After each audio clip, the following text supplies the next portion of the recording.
down, not full kill. Oh, he's trying to stick around to get the kill. Maybe a little too much of a bloodlust going on there. Oh, top! He completely misses out. He needs to fall back down this deflate.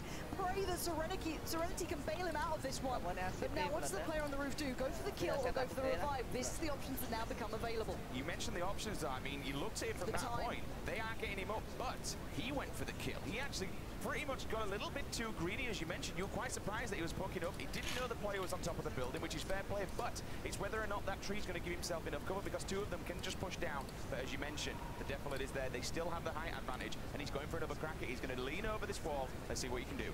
If Serenity was quick enough, she should be able to get there and be hidden a little bit by the Defilade and a little bit by the tree, but he's got the nade in hand. He knows what's going on. He knows the 1 minute safety. You've got to be careful, though. This could be a double kill. Oh, no. Oh, God, the nade's come through. Does it land? It goes a little too far, but he's back up. He's running. He needs to stim up himself and heal. The blue's on the way. The full auto spray comes out from the Scar as well from the high ground.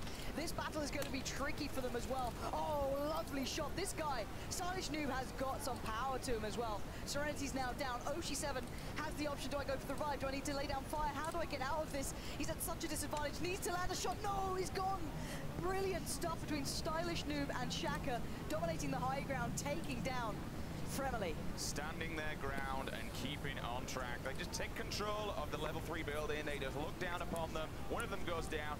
Again, he can't approach. Trying to do something like that, you can question it. He was attacking a player where he had like 10% health. I mean, he may have not had anything in the bag. He may have not been able to do it. But when you've got scopes and you can look from that kind of height and that kind of angle, it's game over. Yeah, it's very hard. Oshi7, again, there was not much he could have done. He was pretty much playing at a huge distance. He needs to land the kind of like one instant shot off with the head and then kind of follow up. Cake here, though, in a long-range battle, but that 8 times is going to work wonderfully. Shotgun on the back, not perfect, but suppressed as well with the 8 times on this sort of Scar. I like it. Big fan, but there's very limited cover for him to work through and towards. Cloud9 will happily play these areas out. They're very diligent players. Curious what loot they have to play with here, but Cake's in a predicament now. You can see him considering, do I go to the water? Do I try and work my way up? He can head towards the more northern side of things, but those shots are keeping him pinned. That's what they're doing. They're just picking it to say, okay, we know exactly where you are, my friend. There is no point in trying it. One person's going to go across the bridge. Can he land some shots off? He's looking for blood. He scopes in hard. I'm not seeing any blood whatsoever, but he's leaning those shots, trying to get the bullets. They do turn on a pinhead, so none of those will count whatsoever. But a Scar with a silencer and an 8 times scope, it's a very, very nasty weapon. If he gets lucky, and if one of C9D try and poke, try and get a pick, he might get lucky and find one of the heads, but it's whether or not they show themselves. They've got the building. They don't really have to do anything. We'll take a look at the game right now, Lauren. But they also don't have suppressors at the moment, so they're the ones making noise, whereas Cake and the other guys, they're actually okay at the moment. They've still got the suppressor, so he can take these fights without being too worried of the other opponents rolling up on him. Generally, you're not going to be running through that area anyway. There's a little amount of escape, because they still have, I think, the buggy in form. I think we saw earlier Cake trying to shoot out the tires, so it limits them to being stuck here. But there's plenty of escape for Cake. He doesn't need to stick around for this if he doesn't want to. Sweater only with that level 1 helmet as well, needs to be a little cautious, but oh my word, breaks down, taking a fight here as well. He's got his teammates still up, so he doesn't get knocked, but the helmet gone. Clearly a headshot being landed. Now he's still safe. The circle's pretty convenient for him, but he needs AIM to help him out here. He's looking around the corner, and he's also very cautious himself. He will back around the wall, just give himself some cover. MPN is going to move in. It's whether or not he knows where this other player is, just looking down the barrel of that wall. If someone banks him, unfortunately, it could be the end. He's so cautious. He knows exactly that this player is on the opposite side. Break's obviously following, giving him the information. Break Wait, is it the other TSM team doing this? I didn't catch it. That would be rough if it was. I think it was. Okay, so Break's safe to revive. At this point, he's going to try and, adjust the free look so he can spot the house push if required. Now, they've got a Car 98, so hopefully at this point, Break coming back into this will be able to actually take a bit of a fight here and maybe return some fire, but without a helmet, you're jiggle peeking like a champ. I don't even think he had a scope though, Lauren. I mean, I could be wrong here, but I was looking at both of his guns. He's got the UMP and the Car 98 in there, but there were no scopes whatsoever. He may have been able to take one himself, but as we hop on board with Ollie from Team Liquid, he's down. Unfortunately, stuck between a tree and one player just hanging around the back of it. Whether or not his teammate's in a good position, he is running parallel to that tree to give himself that cover, try and get him up. But look at this, here comes Hayes. Hayes goes in, he gets the lean, he also gets the taps on one player. He's going to be able to get Ollie up here, but he needs to be careful of grenades. He's done the damage to Julia, he's forced her back. Yeah, exactly. You're hoping there's no nades on board, and it's also enough time that you'd hope the opponent now will take the time to heal. She's also considering, can I get my teammate back up? Is he? Yeah, he's out. So Outsider's actually still alive as well. He's my dark horse in this one, but Saquisha goes down, a real shame. The guy he put on a show before, and sadly almost no meds here on the other side. Julia's working with so little, And my word, she has a mountain to climb. Single fire still as well. Wants to keep it controlled, wants to tap away. Nice approach, keeping away from the tree to allow herself a little bit of time to work back in, and now goes for the heal. Oh, you can see the nerves, you can see her wanting to get the revive, but scared to do so. Personally, I'd like to see that she's got a grenade on her belt. She should be throwing that thing and forcing them out, especially when they're coming down. We're going to hear a plane going by as well. She will try and run out. She does unfortunately fall. He picks up his second, wiping out the entire team there. Now going to try and loot a med. There's going to be a grenade on there also. But now I think they've got a little bit of time to play. Two more players as well. I'm looking at pretty much two boxes. We've got two loot drops next to one another in a very close area. So look for the crunch coming in around the center of this circle. Players will be looking at them, but they do look at first glance, kind of look they're in no man's land.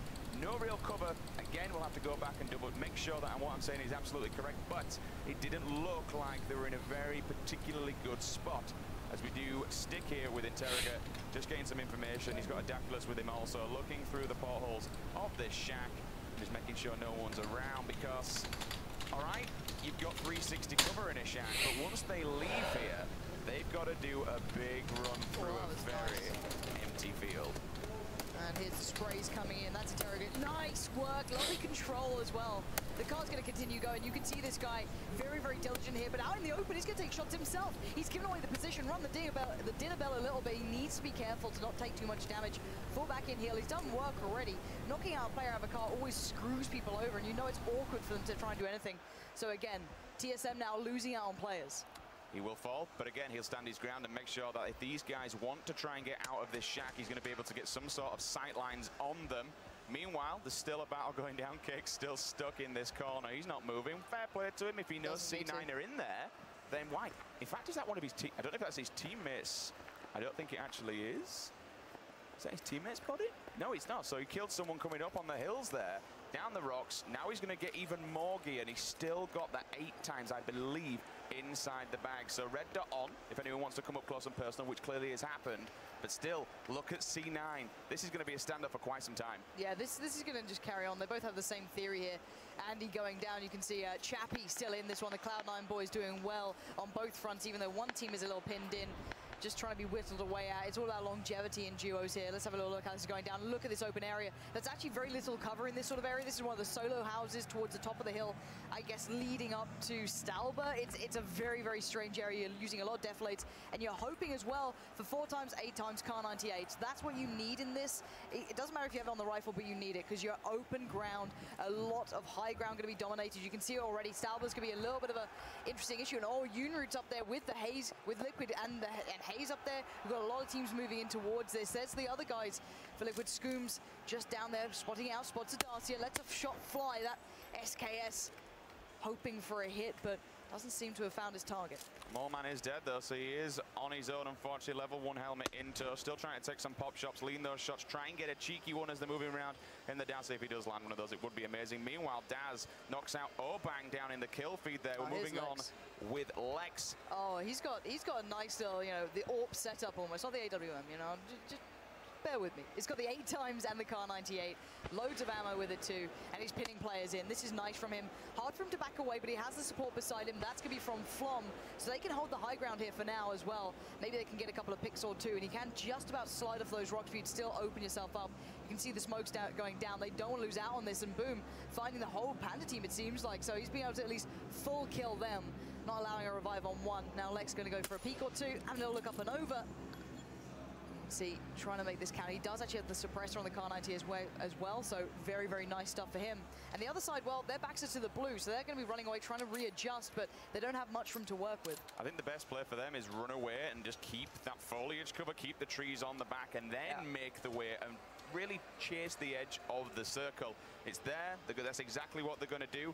Meanwhile, he's still focused on this. I don't think he actually has eyes on them. Whether or not he catches them in that gap there, he's looking the right way, so you might see them. You're hearing Flom laying down a bit of fire, I think. Yeah, and there's the tag coming through. So Xion's in a little bit of trouble. Got to be careful. If Flom's able to spot it, and they've basically got this one under wraps. The push-up's going to be very hard for him, and Evermore, forever not in the circle, Clevermore, whatever you want to call it, he's going to have to be running through. This is going to get a little bit tricky. He's very good at this, of course. Let's take nothing away from him. He is very, very talented at being able to make these plays, but you can hear a couple of players going to be prepared for this on the other side when he moves through as Naya. So that's going to be his issue. If you see it in the kill feed, that's probably the issue. And, oh, wow, look at this. 2 players in one side of thing, 2 players in the other. Lost aiming's just on the other side, and at least this time Jared isn't on a bike, so hopefully he can survive. Stody just died out of the play zone. Stody, what's going on? And we saw one player also die from falling, but one thing to note from Evermore's point of view, Pansy, was how far away his teammate was. They completely split off and go to 2 different looting directions. Again, they're going to meet up late game, provided not one of them dies. We're going to see 2 more people fall in the kill feed there. Didn't quite catch a glimpse of who it was. Meanwhile, we now see these players will be forced to move 55 seconds, and the blue will be moving in on them. Yeah, we're down to 55 players remaining.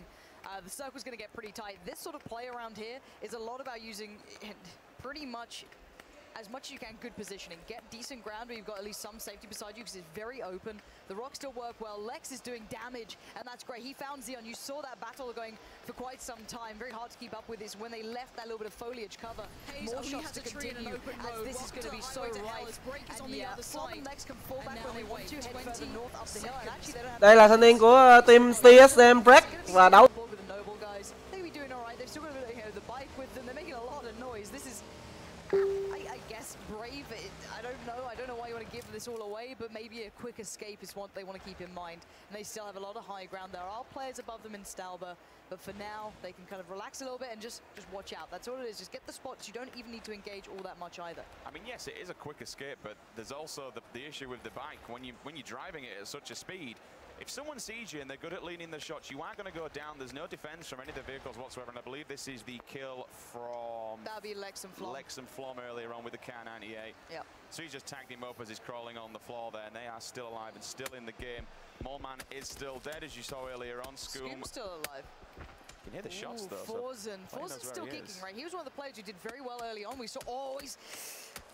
from, you know, one horrible position to another, you were kind of screwed no matter what you did, and we love a bit of ragdoll action, just slowly flops down. But outside is the guy I want to keep my eye on. He's one of my MVPs in this. I don't know if he's still got his teammate up.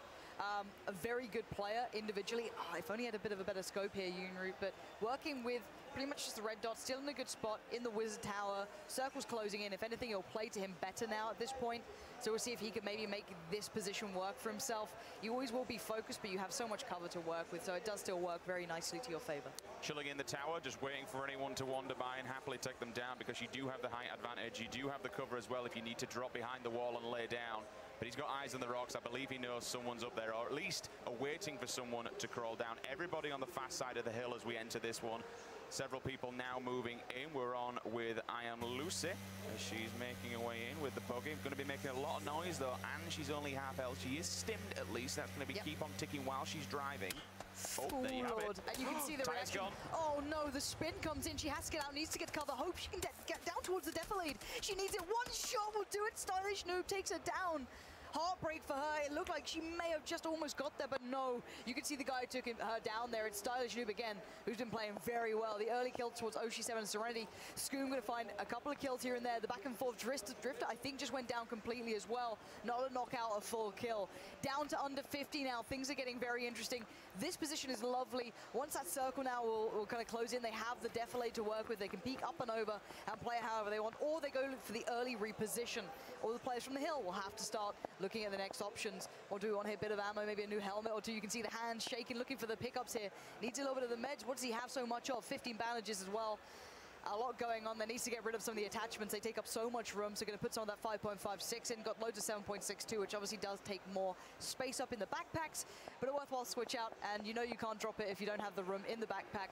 Gotta love the system. So, does get the loot done pretty much at this point. Trying to keep it as efficient as possible, and let's see how this one unfolds. In the northeast, you still have a couple of players, some playing in the water. They're doing the water tactic.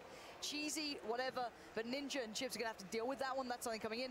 On the eastern side, everyone's working through. There is a battle about to come down as well. Boom, knocking out Stylish Noob. So this is the battle that I was maybe expecting to happen. Interrogate's there, looking to help out his teammate. Scared of what's happening. Evermore arrives on the scene, finally, out of the blue and into the fight. 30 seconds on the next circle. He can position well, but he's walking into an unknown environment. You don't know where they are. He could be a spray down for someone. But Ollie, I think, just got taken down by Yoonroot. He did. The Koreans are still in this, and they are doing damage. The biggest issue with these two turning up so late is that because they've taken so much damage from the blue, so they do arrive on this. As you mentioned perfectly, Lauren, they're an open target, but they're a very weak target. Several shots will be coming on them. He's moving out, and I believe he's completely tagged up. You saw the health. I'm looking for that kill feed. That's all it's going to need. How is he still alive in this one? He's just bailed it. Do you know what, Evermore? You're that guy, aren't you? Fair enough. Do you know what? If you want a QA tester, he's your man right now. He's still stimmed up. He can get a couple of the meds going on. They are going to do the water tactic, which is cheesy, but grenades can help. You can see Luminosity doing the same thing as well. So, you know, whatever you like, whether you like it or not, there's two teams doing this as we speak. Yunru, though, is completely dismantling Liquid. Hayes just falls by the wayside, and he's going to do this all day long. We don't need to watch this. There's nothing he can do in the form of a fight. He might pop up and down to maybe do a little something, but it's not that interesting to me. So let's look elsewhere if we can and jump off this perspective, because the close is coming in. The circle's still good for them. You can see all the kills coming Everyone's through. dying now. Boom's taking them down. It's going to be the battle as we still watch the fishes, please. Please. I'm loving what LG have done. They've kind of built themselves a little mini fortress out of a boat and a car. And people will just end up blowing them up. Break still in this, knocking out Curvy Llama. I think that's Gassy Mexican's partner, and there's Gassy Mexican to follow. That's the team down. Break is still in this. You can see on the kill feed. And there's the spray coming from the Vector at this point. Well done on the extended mag, up to 25. Very, very viable. And people are just dying left, right, and center. Vicstar finally goes down. A lot of longevity towards him. 35 players now remain. This is going to kick off. There's so many alive in such a small area. Every single angle contains a threat. TSM, they know they've got bodies in front of them, so they can go and loot, but they don't have much time. 1 minute 30, and the blue will be on their back. They need to move in, but as they move in, there are going to be so many people just waiting in ambush to take them down. This team here, though... Oh, my word. He's dead. He's still alive. He's on the other side of those rocks. He will have to eventually move to them, but you can see Interroga wants this kill. They said they're aggressive. They said they like to make these plays, but do they know exactly where he is? He's dead now. Someone else found him. He did. Okay, this... C9. Yeah, no, you can see it falling back. This is just back and forth. This is instant action. Covering fire coming through. Cloud9 getting the kills in. Some of the Noble guys are going down, but the other side of Noble is still alive. Two of them in a great position, slow side of the circle. Solid FPS here for Cloud9 in a better position too. In the circle, good cover. Limited vision, sadly, towards the north side, but south he's got the perfect push down spot. Borg, they're going to find Lex. Lex finally goes down, but he was on a high kill count as well, doing well. And you can see other teammates bleeding out.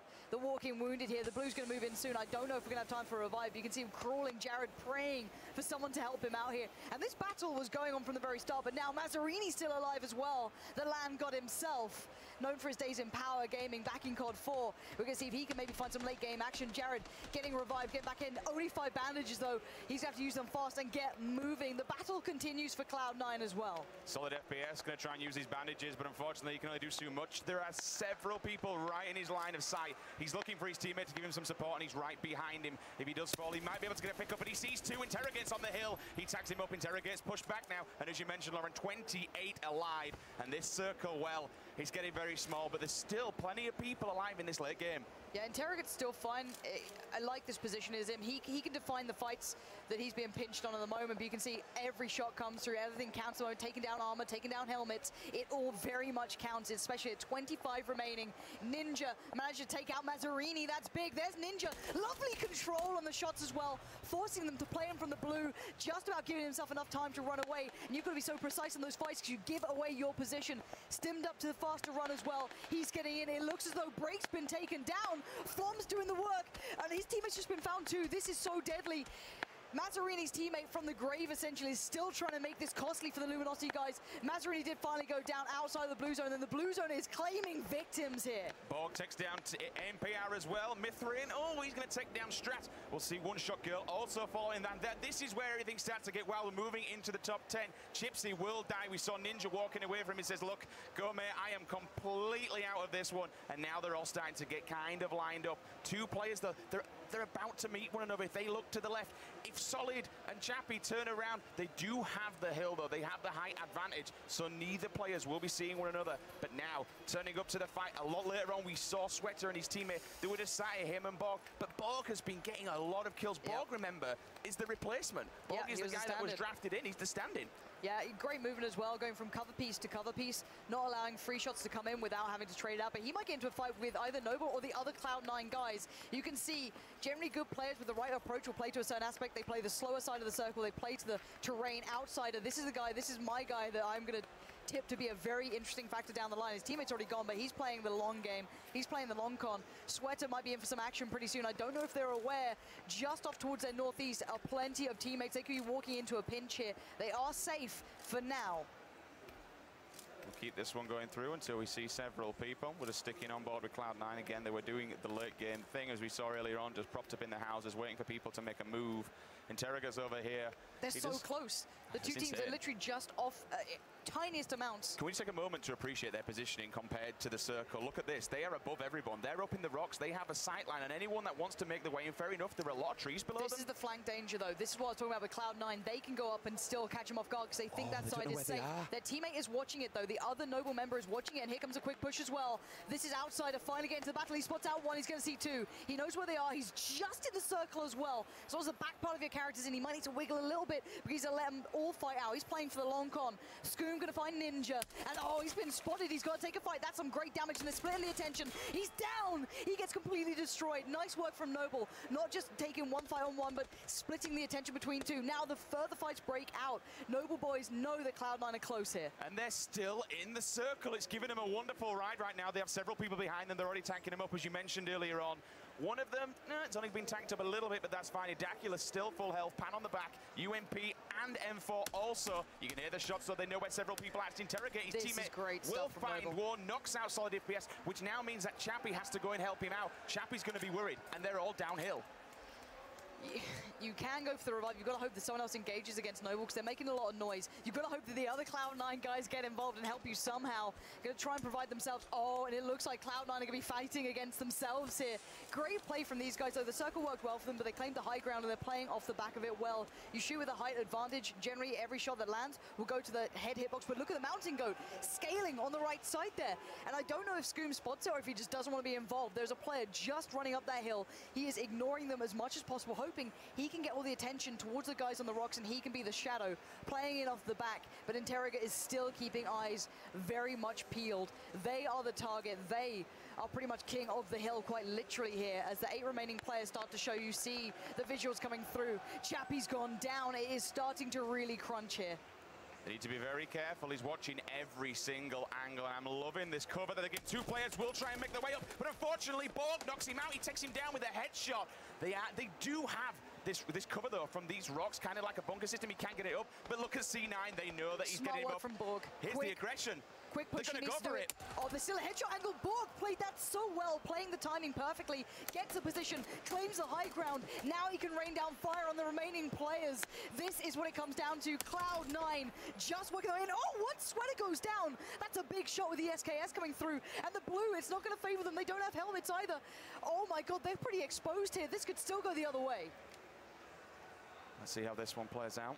We'll take it down for a second. 2 players still remaining at the bottom of the hill, but as you mentioned, they managed to take Noble out. Get rid of them. They can't get the gear, though, as you mentioned. Oh. No helmets on the other side, there's only one player, I think, with a helmet, and is that going to be Scoom? No, Scoom's gone. It's a 2v2. We're down to a 2v2 here. We've got the Cloud9 boys on the high ground, but they've got bodies littered everywhere, so they can pick up some loot. On the other side, I think that's Whitaker, I'm going to call him, or WTCNN. With his teammates still alive, bear in mind. So, and the circle's in their favor. They are standing here right now. He should win this unless nades or something else force him out. He knows where they are. Extended bullets on as well. He's got it all. And well, Cloud9, if there's any time to prove what you're made of, it is in with this moment. 8 seconds remain on the circle. They have to move. They have to go. And they know it. They're baiting out the shots. They're praying someone peeks. Sweater's being the bait. He's just praying someone shoot at me. Please, take me down. Let my teammate trade it. And he can't. Great after positioning here coming in. And now it's just the 1v2. This gets a bit scary. Goes for the kill, and there you have it. Mithrin seals the dinner. Winner, winner, we have it. 6 kills as well. That's awesome. That's a good buffer. That adds a lot more points on top of the points they've actually got for the win also. Incredible, incredible stuff. They stood the ground. You watched before. We saw it with Noble. We saw it with Cloud9. They had the rock advantage. They had the height. Yeah. But as soon as that circle moves, we then see the guys at the bottom who can just say, okay, boys, you have to make your way to us. You have to come to us. We'll sit here. We'll let them bring the fight to us. And there you have it. They bagged the first win. They take first blood in day 2, which of course is our duos tournament. Yeah, that's Bosphorus, the team 1. So Mithrin and WTCNN picking up the kills there, and just great positioning, if I'm completely honest. They played that very smart. The circle helped them out, but they split themselves up enough that neither player could be taken down without the other being able to trade it. You could see the approach coming in from the opponents. They were going to try and bait out one player, allow the one who is still on the rocks to take the shots and open up opportunities. It didn't work out. Good positioning, good play, and they played for kills as well, which I really like to see. They weren't quiet on that front. You can see for their team, they have 44 points from kills, which is some of the highest there is, so they did very well in this. 544 after game one. Yes, indeed. C9 below them, 392. Noble, 302. Liquid, 302. And shout out to Scoom for surviving so long. You saw Molman, he went down probably mid to early game. Che chở cho các anh ấy khi mà vòng bo khá là And then as we work our way down 6th, 7th, and 8th, everyone still, I mean, it was all about that rock fight, right? You looked at the top, it all kind of came down, 3 teams fighting for battle to make sure they controlled what they thought was the final circle, and the circle just says, nope, we're going to switch things up a bit, we're going to take it down to the bottom, we're going to have to make you work for your dinner. Hey, the guys at the bottom, again, still with no helmets, but being so aggressive, che chở cho các anh ấy khi mà vòng bo khá là That's enough from us for now. I think we're going to take a second to kind of review everything ourselves here. But let's find out how that felt on the floor there over with Mithrain and the guys for the interview. Yes, I am here with Mithrain and WTC from Team Bosphorus, all the way from Turkey. How are you guys feeling? I'm so happy. I'm so happy to win the first game. I can see it. You guys are hugging right after you guys got the first place prize.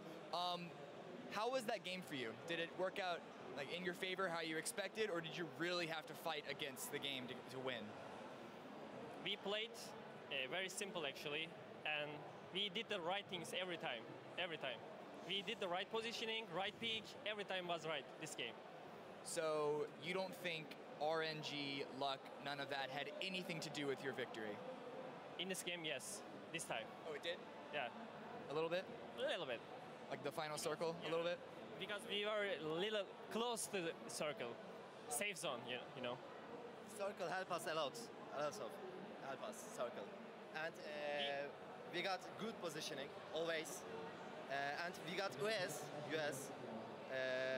is so much help to us. We used our car as a cover, so Yeah. help a lot, yeah. So yeah, there's no way around it. This game does have an element of randomness, but that's why we're doing 3 matches. This is only the first one, and you got yourself a fair number of points, not just with the victory, but also with the total of 11 kills between the two of you. How likely do you think you're going to be able to replicate this outcome in the next 2 games? That was our plan actually, and we did it good, and we will try again. The same thing. Do you think you're going to get number 1 again? I hope so. But do you think so? Yes. Yes. All right, I like it. It's enough for us here right now. We're gonna send it back to break, actually, where we get ready for the game number 2 in third-person duos here at Gamescom 2017.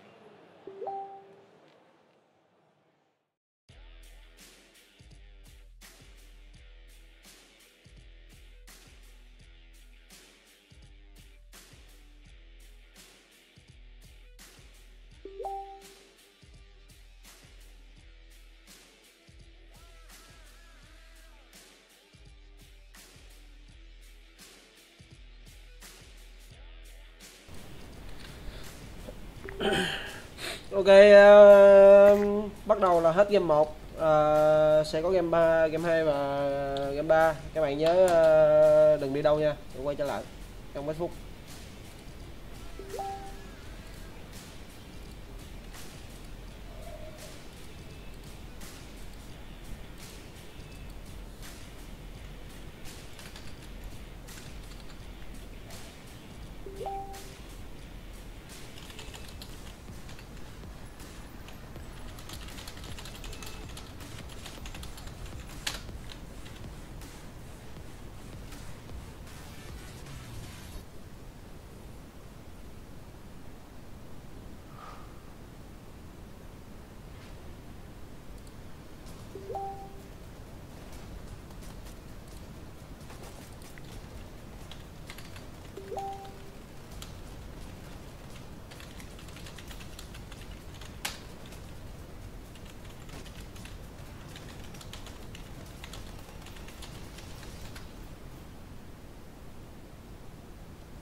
Vâng.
Middle of nowhere south of Gatfit, so people will leave me alone, and hopefully I don't end up scrambling to find a gun and everybody else has assault rifles and I've got a sickle. My favorite place to land's got to be Pachinki.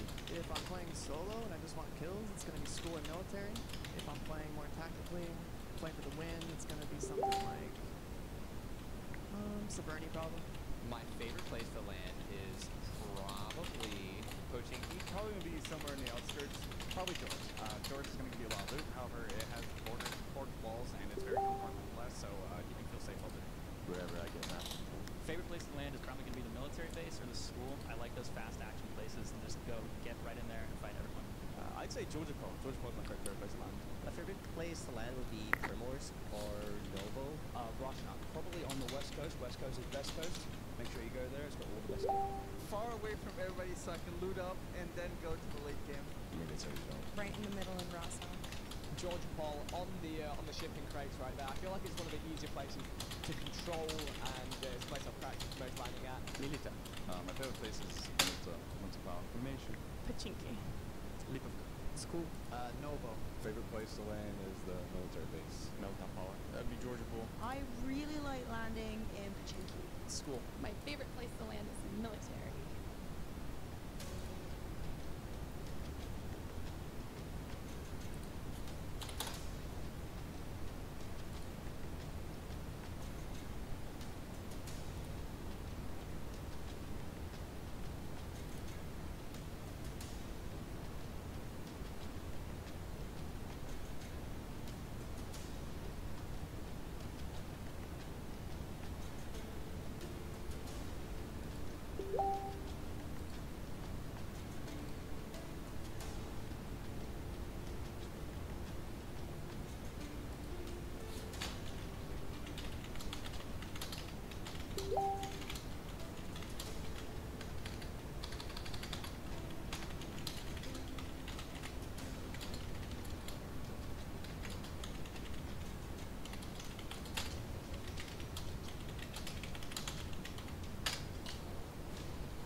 to round number 2 here at Gamescom for the PlayerUnknown's Battleground Invitational 2017. My name is Sims and joining me on the desk as ever is Vâng, chào mừng các bạn đã quay trở lại với ván 2 của game. Yeah, no, the area ended up on there was kind of crazy, right? Like the way it closed in such an open area with that one real bit of high ground cover that actually didn't work out in the end was pretty good fun. But yeah, again, got to give credit where it's due. The end play coming out from the two guys who ended up winning this one over for the Bosphorus team, which was Mithrain and WTCN. Now, I know that I think that stands for something else, but for now I'm just going to call it for how he signed up. But yeah, the guy really turned up. Young player. I think he's got a background in League of Legends as well, so he's certainly had his fair share of playing before, but he's really turned up here, and that's a lovely ending to it all for him. But outside that, we saw a lot of action throughout. Cloud9 almost just purely taking down Cloud9. We saw a lot of the kind of more established teams making it a little bit further in this one, playing it out as duos quite nicely. TSM were pretty undergeared throughout all of that, especially Break. I think he was quite vocal that he didn't even have a scope throughout it. You noticed that before when he had the Car 98, he didn't actually have a scope on that one, so certainly an issue there. One thing I would like to say is the Cloud9 boys at the end, they knew, okay, well, we need to take control of this high ground. 110%. They had Noble there. They just eliminated Noble. 9 times out of 10.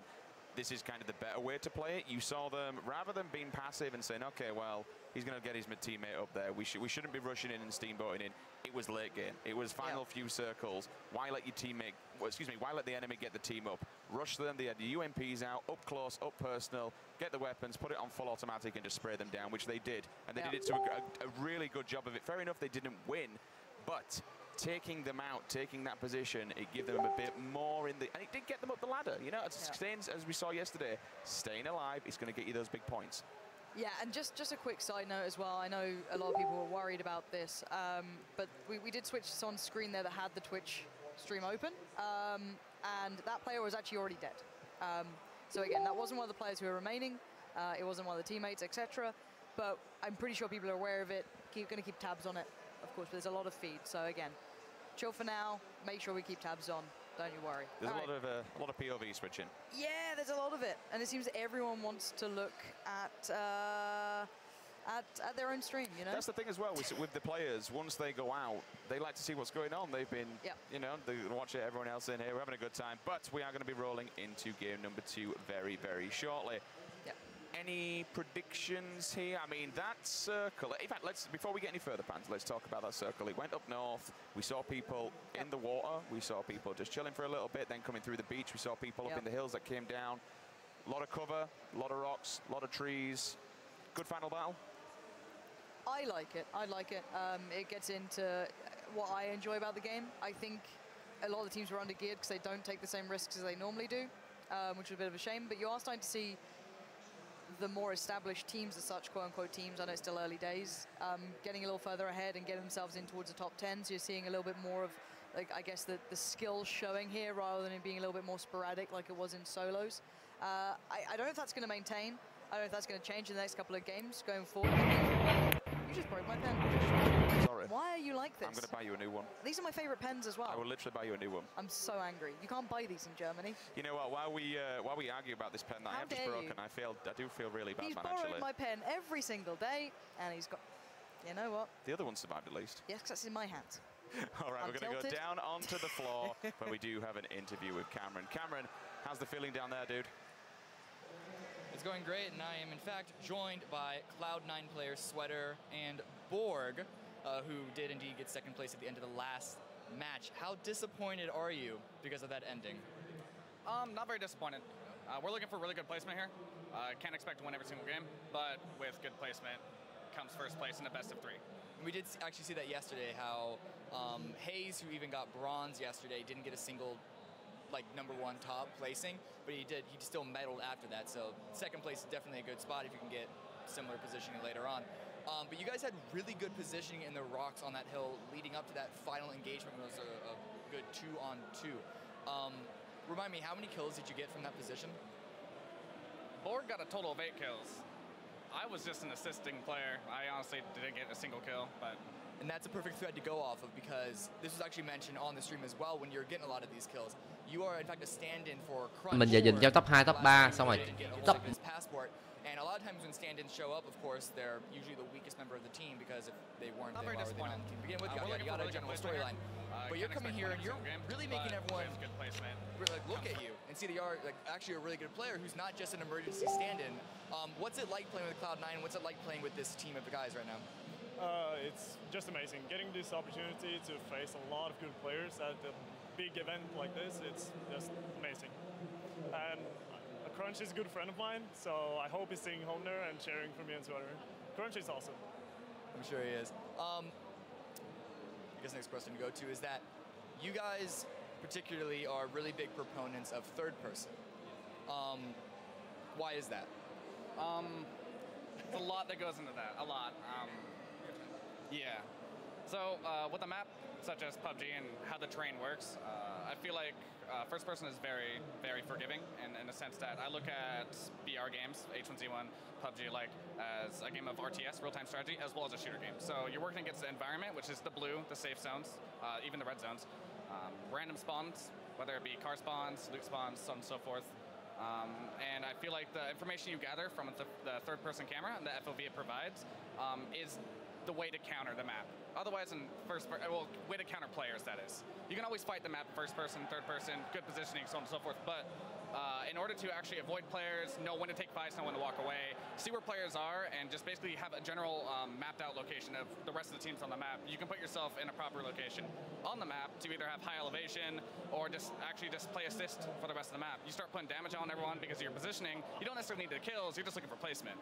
So I prefer third person simply because players that don't know how to put themselves in the proper location aren't forgiven for that. Whereas in first person, given the terrain and everything alike, they are very, very forgiven. All right, I'm sure we can go on and on about this topic, which I'm sure we're going to continue to do so at later dates. But final question, we're still sussing out the scene for Battlegrounds esports. If there was any rivalry that you had to claim right now that you had with another team, who would that be? Of course, TSM, right? However, đứng ngoài vòng ăn nước. Very much like TSM guys, and I know Twitch chat's going to be like, nah, F that. They want the Cloud9 TSM rivalry, but of course it still stands. But at the same time, we are very good friends with them. All right, good stuff. And I think we are actually getting ready to go into game number 2. So I'm going to toss it back to the desk with Sims and Pansy to bring us in all of that action coming right up. Thank you very much indeed, Cameron. Yes, Cloud9 looking to stick a win on the board here. Now, I like what he touched on as well, Pansy. He said, okay, fair enough. It's not about the win there. It's about the win at the end of the best of 3. It's a long game, and you know what? That can be in the mind because there is big figures and big digits when you look at the position where you are on the board. We'll bring you the scoreboard up in a second to give you a quick update on the standings where everyone's sitting and whatnot. But the higher up you can get on that scoreboard, the more points you're going to bag for your team. So, necessarily not getting aggressive. Saying about getting aggressive, you heard it there. 8 kills. That's still big for a duos tournament like this. Yeah, it is. And according to the rule set that I have in front of me, it's top 4. That's duo day 2, top 4. 30k first, 22nd, 8, and then 4 as they go down. So it is all about longevity, and we are seeing a lot of the kind of more established teams sticking in there. Mazzarini and Outsider doing well as well, which were the qualifiers coming through. But credit where it's due, Mithrain and WTCN played really well, and they played a kill game too. They didn't just play for the passive long sort of run where of course you're just playing for positioning and getting up on the board. They actually played it really well with the kills too. So I want to credit them for playing the nice way to watch. Now, you don't have to do it. It's actually pretty risky, but they actually did play the way I enjoy watching the game coming out. I think Cloud9 as well displayed a lot of what you like to see if you're a third-person fan. Good positioning, a lot of cerebral plays in that aspect of you know, how to just create rotates, good pivot points, and even being support players. Sweater there even saying he would be the support player to play in Borg, and I don't blame him either. We can jump down to smack it solo on their pretty stand out. The Noble guys were certainly doing some work. Liquid, I think Ollie and Hayes actually got caught by Ninja at one point, so that was them going down if I'm not mistaken. But yeah, we're seeing a little bit more of the experience towards the top end. But actually a lot of the streamers getting in, getting dirty as well. You see Cake getting the kills in there too. He's still up in this one. But as said, all it takes is a really good position on the board to shoot the way up their ladder. So if we see more of that coming in, I would be surprised to see those top 10s changing up here. Well, I want to get your thoughts on something while we do get this game number 2 rocking and rolling. Yeah. Do you think people are starting to find a role within PUBG? Do you think, okay, I'm a rifler, I'm an SMG, I'm a sniper, where if someone, okay, they're looting around, they find an SKS or they find a K98, do you think they're going to give it to someone who's on their team who they know will perform every single time with that weapon? Do you think we're going to start seeing individual roles as we progress further through this game's life? I like to hope so. I think there's definitely ability for individual roles to come in. I think that's really, really viable. Everyone has to be able to do it to a degree, right? You can't just go, oh, I've only got a K98, I'm screwed, I guess I'll just give it to you, right? That's not going to be good enough. But I'm pretty sure you could go for something a little bit smarter and, you know, split up the loot accordingly. I think ARs are ARs. You'll have personal preference, but I don't think it'll warrant too much of a change out just yet. I think that maybe come down the line if it gets a little bit more refined. But yeah, I think there are players who are, you know, more surrounded and more into certain weapons and how they play it out. Like for me, Moleman is one of the players who will stand out with any sort of sniper. He, to me, is a little bit more defined towards that, but certainly an all-rounder. So we might see it in the future. I don't think it will come in as much in duos, but squads, there could be that aspect coming through. And I like what we're seeing. Even then, there are certain few cases. I copped for it once. Could be wrong here, but I'm pretty sure someone traded up a level 3 to someone who actually had an SKS in his back pocket. Again, could be wrong, but that's something you do need to watch out for if you got a level 3, especially when you're playing in squads. If you've got a man who's got a sniper and he's good with it, give him the level 3 helmet, let him poke, let him try and get a pinch, let him do the damage and get some information where people are. Again, as Pansy mentioned, it's not going to be too much of an issue when you look at duos. Whatever weapon you need, you're going to be picking up. You're looking for the rifles, you're looking for the upgrade on the armor, on the vest, you're looking for the grenades, the smoke grenades, the meds, getting the Red Bull in there, everything that you can do just to make sure you've got plenty of things in the backpack and you're ready to at least either turn up to a fight, to be able to take that fight, or turn up to a fight and be able to survive it. Because those final few circles, again, it's not necessarily about killing the enemy players.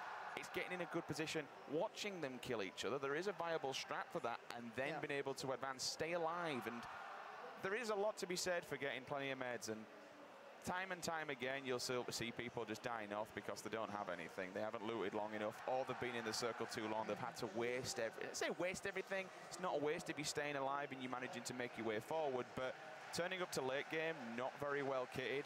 You're just asking to die. But again, it's all about the points on the board. So if you're high up on the board, turning up late, it doesn't matter. No, you're absolutely right. It is an awkward game to play out, especially in the situation that I think TSM found themselves in. They were the prime example of a little bit of loot, not enough, but they at least made it towards, I guess, like the top 10. I think they actually made it in the end, maybe top 15. I'm not 100% sure when they got called out, but yeah, they had really limited amounts. So it might encourage a couple of teams to maybe go for the higher loot value in this one. Bear in mind that not that many people went down to Novo or Military Island, even though the circle actually didn't favor it down the line. Maybe it's not like you can help some of these guys out. Again, that's, you know, it's all buts and maybes. It's not like you can 100% say this will help you, because that circle could be anywhere. That could pressure, and we are just waiting for these players to get this one started. One person I also want to give a quick shout out to, you saw him in the pink shirt supporting the pink wall there. It's going to be Drift. If you've ever watched his YouTube channel, you've had a look at some of his videos. They are incredible. He does these breakdown videos where he describes his findings. He'll test armor. Thôi, ok, mình ngồi không cũng không làm gì. Bình luận cho mấy bạn vui vui ấy thôi. Mình bình luận những phút có ấy thôi, không nói lan man nữa. Ok. Mình xin nhắc lại giải hôm nay là duo thể thức là góc nhìn người thứ ba. Giải thưởng là 62.000 đô.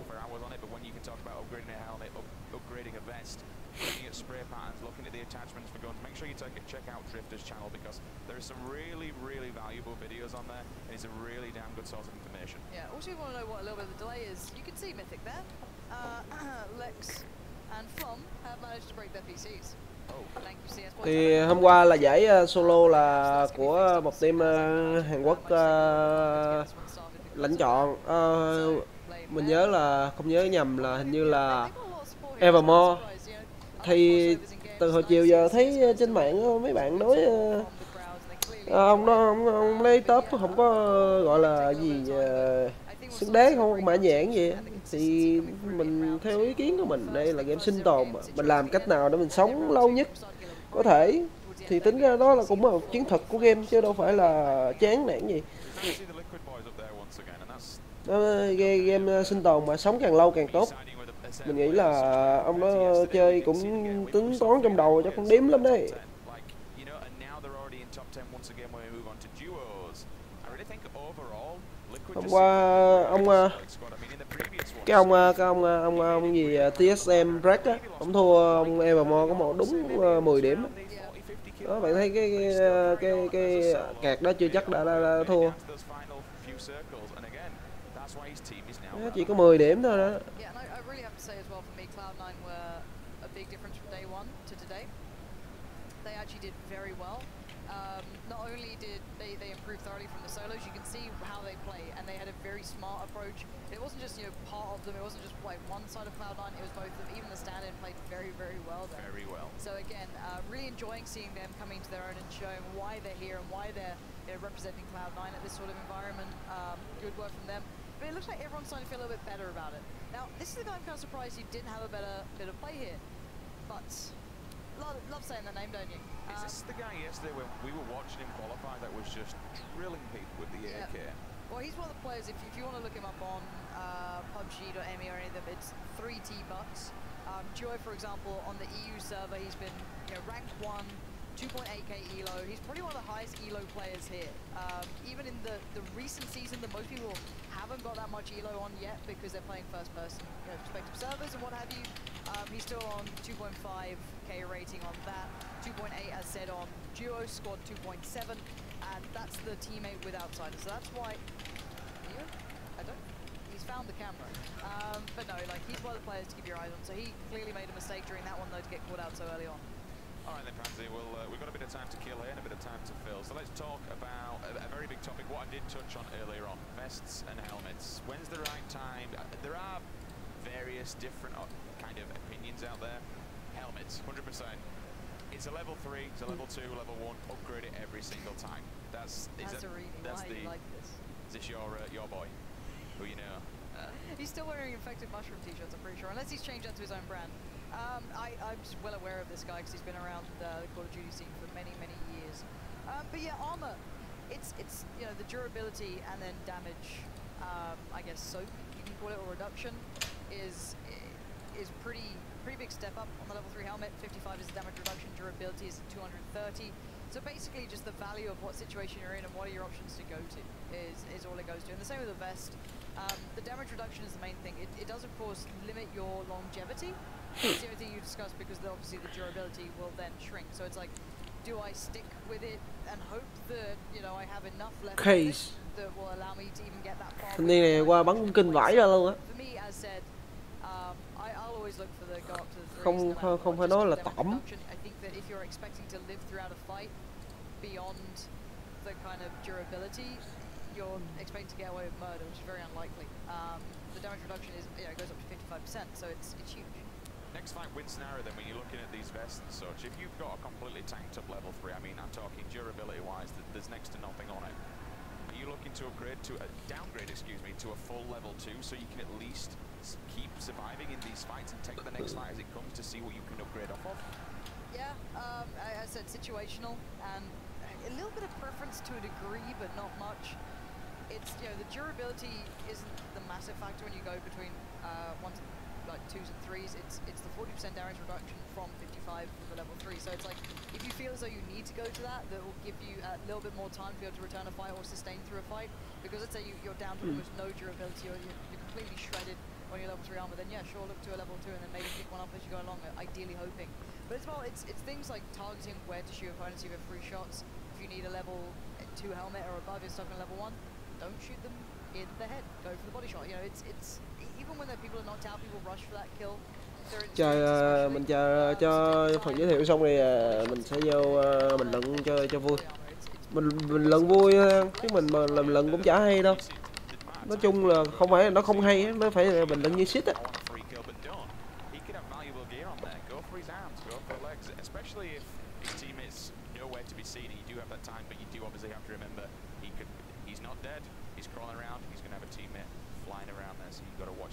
All personal preference, there's a lot to be said about it, and it's a big discussion topic that we obviously will get into when there is more time. For now, I believe we're going to throw it down to another interview because we've got Cameron on the floor. Cameron, over to you.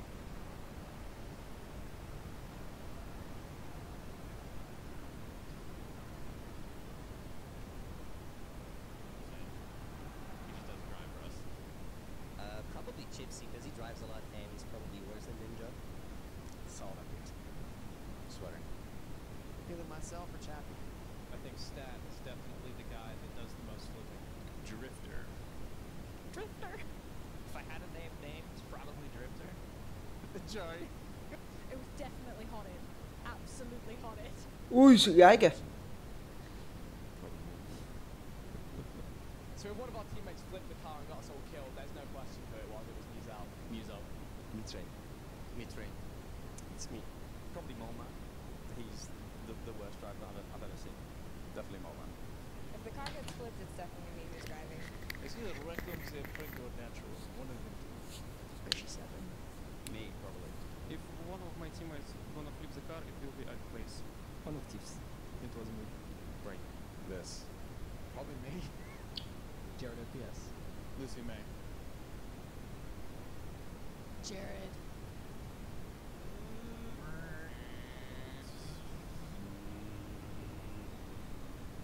What the fuck? Chắc đang giải tiếng xe. Đúng rồi, đang giải tiếng xe.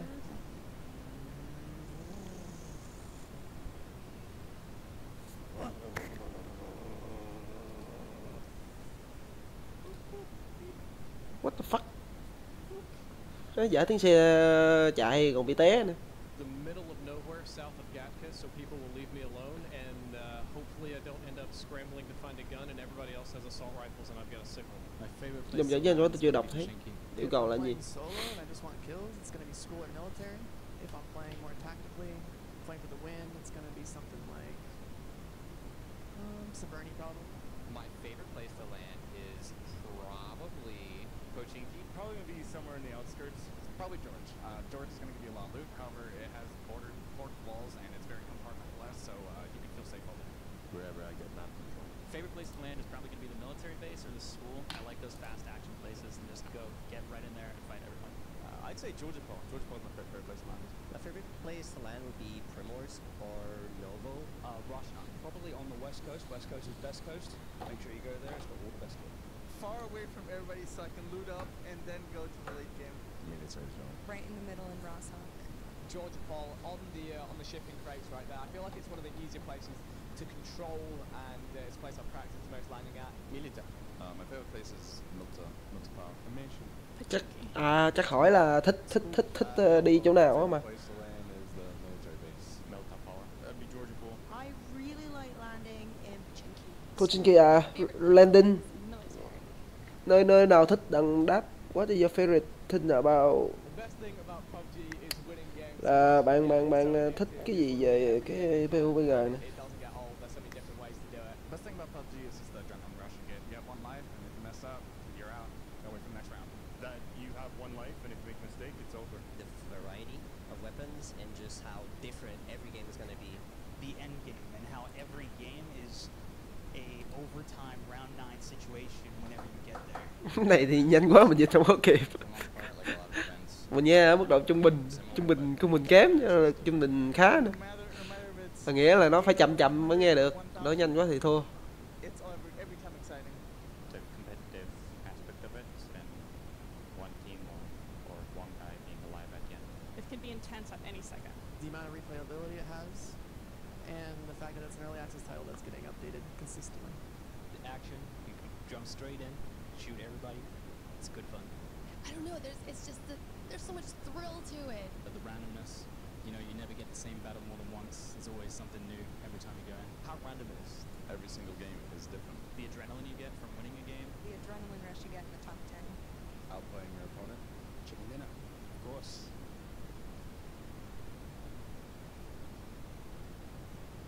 Well, the best thing about PUBG is seeing Ủa cái gì tôi không đọc kịp, đang nhắn tin. drop to the school and get hedge by blue blade. How would you? Không kịp. Is somewhat more defensive. Aggressive.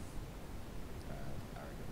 I like to take things slow, save, and more about positioning than going for first kills. Slow and methodical.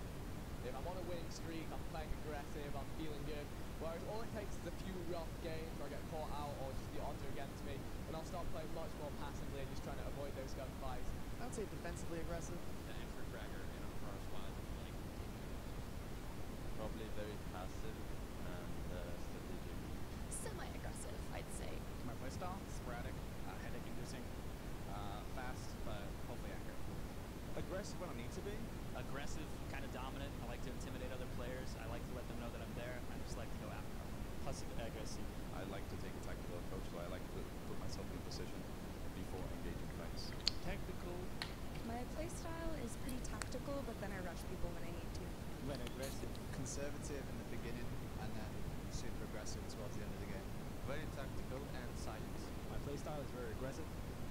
Though Này đa số là team mấy ông streamer bên Twitch á, lập team rồi bắn chung, hoặc là có được 3 team lớn. Mình thấy 3 team lớn là Liquid, TSM với là hôm nay là 3 team đó là 3 team lớn thôi.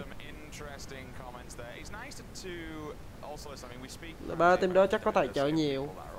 Có, mình thấy cũng có mấy team nữa, nó có đồng phục, có nhà tài trợ rồi đó. Nhưng mà chắc mấy team đó mới thành lập, xin tài trợ.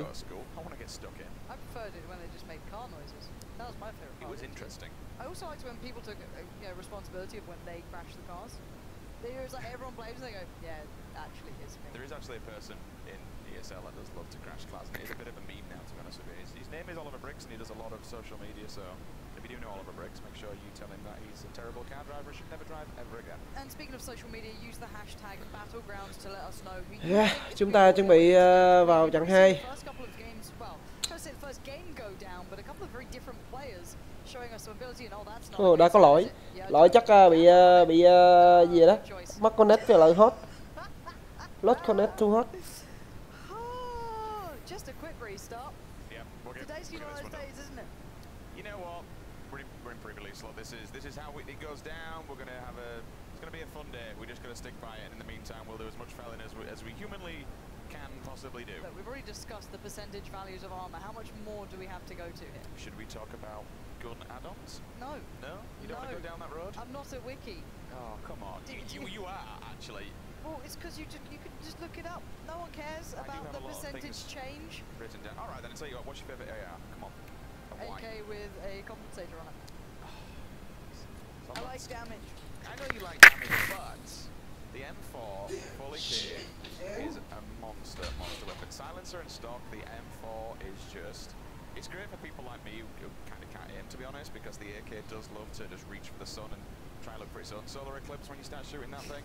Yeah. But this is when you get your players like Break, for instance, who can control that spray, and as you mentioned, I mean, it does a hell of a lot of damage per bullet, and if you can control the spray, you can keep your reticle over the person's body, the AK will just totally shred people. So I'm with you, but yeah, I'm not very good at aiming, so I'll go for something that has a bit more stability. Yes, but people underestimate him just like the flash hider, because it actually does change recoil on the horizontal, vertical, and general. It just doesn't change the spread change. It's not quite as drastic. Like the recoil pattern change is nowhere near as much. I think it's like 15% less, something like that. But essentially, it's still pretty good. People underestimate the flash hider, but you're seeing a lot of players here obviously picking it up on a regular basis. They just know how to do it. You know, it's a habit now. You can see them dropping in. So hopefully, this is the one that will actually get it working out, and we will be seeing these guys dropping in. I'm not 100% sure. I just see the no. I got my hopes up. We'll get 1000% confirmation this time round. Obviously, before we had a little bit of a hiccup at the start, but now we want to make sure that all the players are happy, everyone's happy at home. Again, you guys, thank you so much for watching, no matter what platform you're watching out there. Obviously, people on Reddit, I was speaking to them earlier on, getting some feedback and whatnot. The feedback has been great so far. A lot of show of support, a lot of feedback, a lot of critiques is what we need, because we want to give you the best viewer experience possible at home. It's a wild game to cast. Anything can happen at any moment. I think that just goes for the players as well. You need to be able to just home any situation that's kind of given you on a play. No red zone in play this time. It does kind of make it a little bit easy. It's one less thing to worry about at least. But everything else that goes on in those later circles, it's just as manic. Yeah, I think the big thing with PUBG is that it's a constant state of awareness. You can never actually let down your guard, which is always enjoyable. Like the amount of times you'll sit there and get frustrated at yourself because you kind of didn't check that house as well as you should have, or you didn't enter it as with a smart idea of how to breach it as you chắc bị lỗi nên trì hoãn đấy. It just makes you kind of constantly aware of what's happening around you. while we're waiting, I'm gonna have a look at the hashtag because you know what? There's nothing else to do. You want to get people involved. We did say earlier on. Make sure you use the hashtag battlegrounds. We're still seeing a lot of TSM support out there. Yes. Break predominantly as well. But keep behind Hayes. I like seeing Hayes getting the support too. Tweet your favorite player right now. Use the hashtag battlegrounds on Twitter. Ok, bình luận chút đi. Chừng nào vô game thì mình bắt đầu cát sơ sơ. Nói chung cát khúc nào trọng điểm thì vô đang bắn nhau hay gì thôi, không nói lương thiên như hôm qua nữa. Nhiều bạn không thích. Try and approach to it later on. Make sure you got the meds, make sure you got the arm. Unfortunately for some, it didn't work out as they were taken down upon arrival. I really do fancy a melee circle. We've not had one yet. We did get one yesterday. I would love it just to end smack bang on top of military base and just see how this whole thing goes down. Anything, we haven't really seen much melee action, which if you're playing at home, you usually do, even for people going down there to loot because of where the planes have been. Do you think this is just how people are playing at this environment? They're not willing to kind of go out of the comfort zone, so to speak, and head down there. They just want to really play it safe and stay around the middle. Yeah, I just think that the reward system of not actually rewarding kills is going to discourage people from going for those plays. If you encourage people to stay alive, they're going to play for the low tier level loot in a slower aspect and then just play the circles as best they can.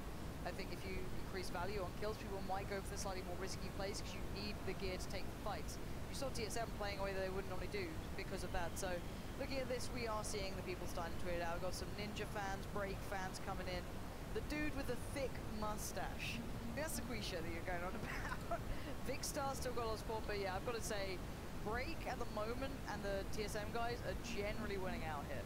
Looking forward to seeing what they're doing tomorrow. Yeah, because you've got this. These are another team that very much say, all right, first person. We love a bit of first person. When you watch him Break stream, it's always first person. Him and Sacriel just gunning people down left, right, and center.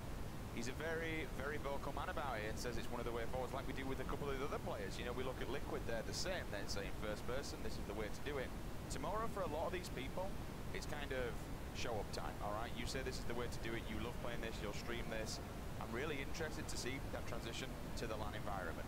It's kind of getting repetitive now, we're going to try and back off from it, but again, you're not at home, you're not at your PC, you've not got your monitor, you've not got the rest of the kit, and your environment is a totally different and open environment. And remember, it will be first person, and we're still, again, going to have, we had them today, we had people qualifying, they're going to qualify through, so there'll be even more people injected into this. It will be an 80-man event, and once again, the prize pool will be, I believe it was $64,000, which it's an insane amount of money. It's $62,000 for the next 2 days. $62,000 là 62.000 đô, là khoảng nhiêu ta? 2 tỷ 4 hả? Đúng không? 62.000. Tôi tính rồi, đổi mệnh giá tiền USD nè. I don't know why someone's tabbed out, where they're trying to load in. That's 62. But we are getting closer. It does look like it's on the players' screens to maybe get this one underway. So again, apologies. Hopefully this time it all works. We get into this and get it started. So 62.000 là 1 tỷ 4 chứ. There's a lot of pieces to this puzzle, right? There's a lot of people on site. We've got to get them all in the server. We've got to make sure everyone's playing on the server. Everyone's locked in. No one's crashed or anything. And we've got the PCs also. So we just need to make sure it's fair and everything is locked and loaded. Which this time round, it looks like it is. 80 people are on the spawn. 1, 2, 3.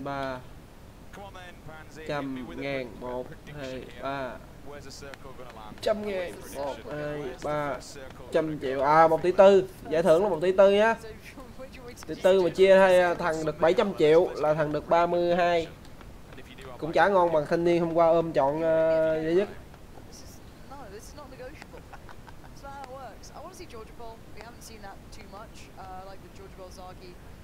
Northwest side, I'd like to see a bit of a fight on, encourage people to go to the hospital, which you haven't seen much play towards.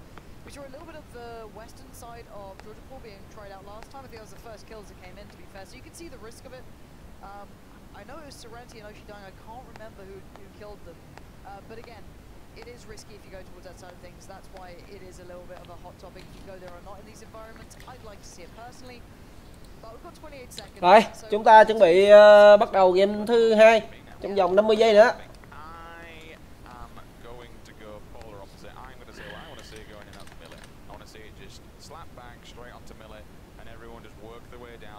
Lộn, còn 20 giây, tôi đọc lộn 50 giây. Sorry.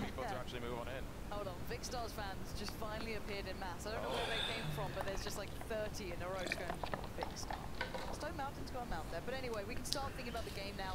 This is where it gets exciting. No more talking nonsense. We can look where that plane's coming through. So let's have a look at the route. So relatively similar to what we had before, but slightly more cadence towards the north. Máy bay bay từ hướng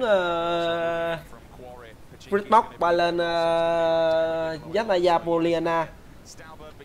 Tôi nghĩ trọng điểm hai chỗ là ở Pochinki, trường học, khu chung cư với lại Royok với lại Zastnaya, là chỗ đó là nghĩ là đông.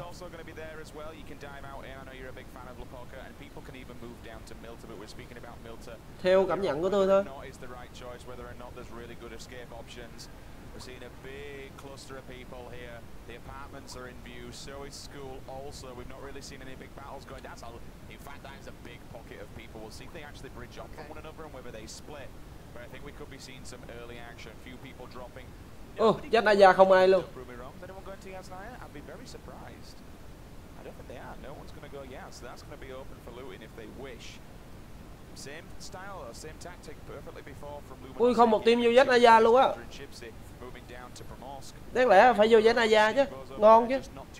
Chắc sợ bắn lộn.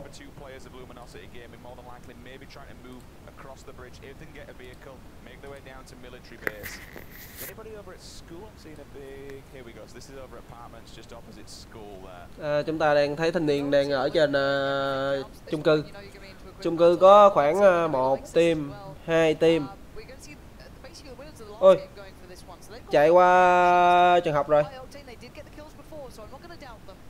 Just on the other side, if they catch a glimpse, they can adjust for it accordingly. I don't know if they've got a rifle yet. Pistol, of course, in one hand.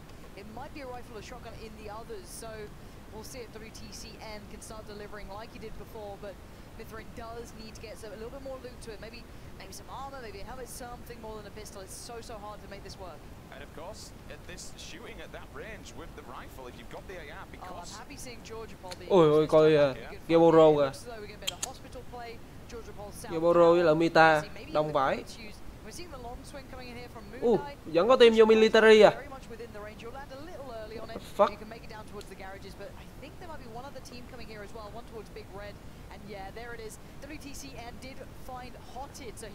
Was able to get this one done. That was the previous winner from the last game over the apartments. That's kind of what I wanted to touch on because it's more than viable. Because Horted's not, we know for a fact Horted isn't going to have any armor that early on.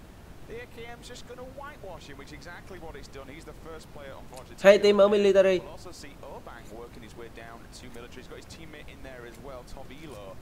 Nếu mà hai team này tránh mặt nhau mà không bắn nhau chắc giàu lắm. Đây có hai team mà lút nguyên đó. So he's actually got great loot out of this. He's dominated this one. I don't know if there's anyone else there to challenge. That might be why it's good loot. So yeah, this is not your normal. Ủa sao thanh niên này đi có mình vậy? Không lẽ đồng đội chết rồi? He's gonna be sitting pretty with that. Still hearing shots going off in the background. Come them ping him here and there, just about everywhere. And this is the noble side. Đây là Mita Power chứ. Yeah, these guys getting found early. Maybe feeling a little more brave here.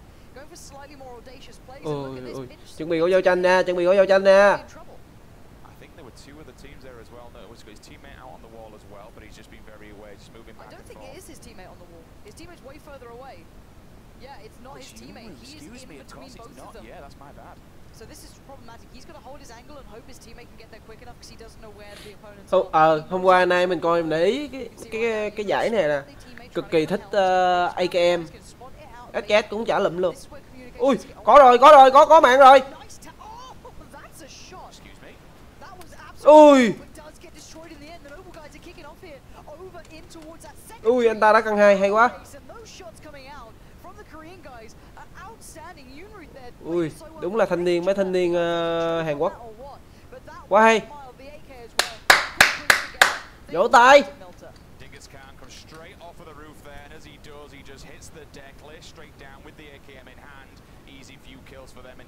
able to take mini mills of power on their own, get some good loot there, loot the bodies of the opponents that were there also, because they did have a fair bit of gear on them.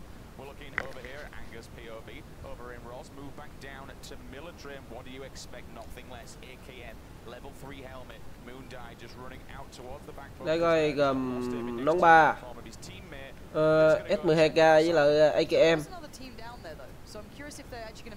Thính thả nè kìa, có người chuẩn bị lại lụm thính luôn. We could have a battle going down in towards the industrial area. This is going to be fun. I wonder if they split them out or not yet. They might see an open door at the ATC. They might have a little bit of idea of what's happening if they get a giveaway, but they're splitting up. And that makes me nervous seeing this. Moonlight's probably unaware, lost aiming. Could be walking in all alone and get traded out here with absolutely... Thính đầu coi gồm gì? MK14 X8 ngon. Lụm hàng là bắn đã luôn đây. Yeah, I think this is playing out more like a standard game to a degree. People are taking the risks you'd expect. At the moment, though, I want to see if these two teams do eventually kind of collide. They could somehow avoid each other. That's certainly a possibility, but it's likely they're going to go towards Lost aiming on his own. But Novo's about to kick off. We need to head over there. LG are moving in on a group. I'm not sure who they're with, but there's going to be shots, and I think the call's been made. Yeah, shots have come in on the military island. Novo's about to kick off. Keep your eye on that kill feed, because that's going to be coming in any second now. Stick with Moondie for a few seconds, see if this fight does advance. If not, we should definitely move over to Novo, because those players, they were in cars, they're in vehicles. We're going to hear a lot of information coming in. And here he comes, one moving in on his side. It's going to be his teammate, so JP2 and Drassel working hand in hand. I'm not entirely sure who's actually down on Novo with them. But eventually going to see some open doors. As well. You can see them hunting through the town. I'm not sure if they're going to get there in time, but they're trying to get this one closed through. So one player going to split in towards the inner road that kind of leads between the crates. Như đây là Novo đúng không? Novo hai team. And if LG aren't aware, if they didn't see them on the way, Uzi với lại shotgun. They could be completely walking into a trapper and get caught out.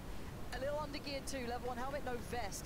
Got a shotgun, got an Uzi, but he LG này hình như có ông ninja bắn cũng kinh lắm nè. Có thể hai team đụng nhau nha. Đụng nhau rồi.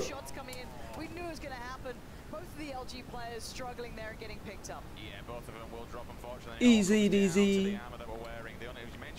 Perfectly, they had no chest. You're just going to soak bullets. There's 100% damage to the chest. They're just going to nail them, and exactly what happened. They are now eliminated from Novo. Nó xui cho team này nhảy ra, vừa nhảy ra bên kia vừa tới bắn rách sọ luôn. He's got someone in here, so he's just been very, very cautious, very careful. His teammates in this house with him. Still, you don't want to get too passive so early on. Ở đó dốc hai team. Có thể cạch nhau nha. Team bên kia đang di chuyển của mình đây á. Southwest side of the push because the circle, well, I guess not included, but essentially the more populated areas going through Roshog, because the circle's behind them, so they can watch, sit here. They've got good enough loot to take any fight they want. 2'd up, 1 rifle at minimum, shotgun as well at the moment. Anyone pushing back in from George or maybe Zaki, anywhere like that, they're going to see out. And if there's anyone in town, wait, are they going to find their own teammates? Lex and Flop. Cách nhau cỡ 2 căn nhà. Mythic fight about to happen. This is going to be fun. So to see some banner kicking off as both of them will be meeting very soon. If we can bring the map up though, just to show people at home and have a look. Mà anh ta vẫn đang cam, hai thanh niên bên kia. Keeping an eye on people that are in the houses. So we've got Stevo by that crate down there, but they're still not moving for it. You can see all the rest of the players in Roshog. We got 2 just going over the bridge, just to the side of them as well in the form of THC. Still down at the bottom, previous winners just looting the entire. Đây chơi nhau rồi. You can hear the AKN, the information's coming. Shotgun is pulled. Rồi, ui rồi.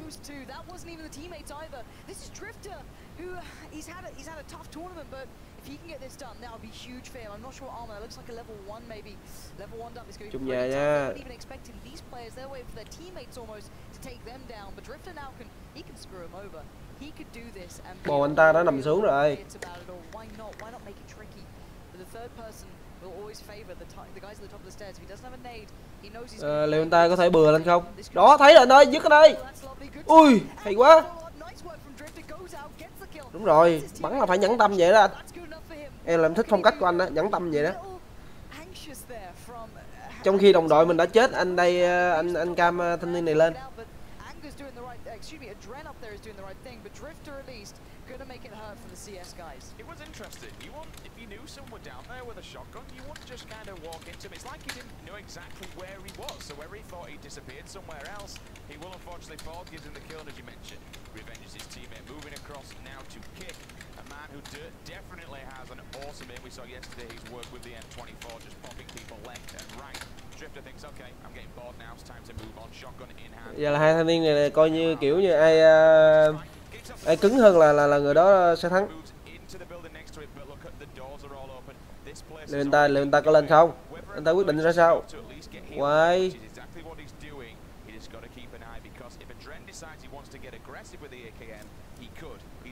Đúng rồi, quay lại đây chứ.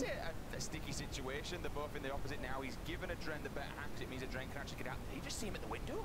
Or was that the wall? I may have. Well, whether it's from the window or from the wall, he's going to be taken out for tyres on the car. One shotgun shell left though. I think there's someone on the table behind him. Rồi. Số thằng anh ta hẩm hiu rồi.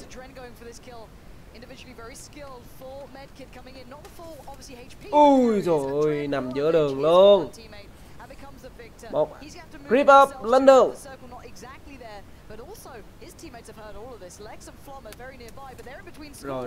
Rồi. Anh ta bị bên trường bắn, Ui rất may nha. Kiểu này mà thằng nào đi ngang nó thổi cái chết luôn á.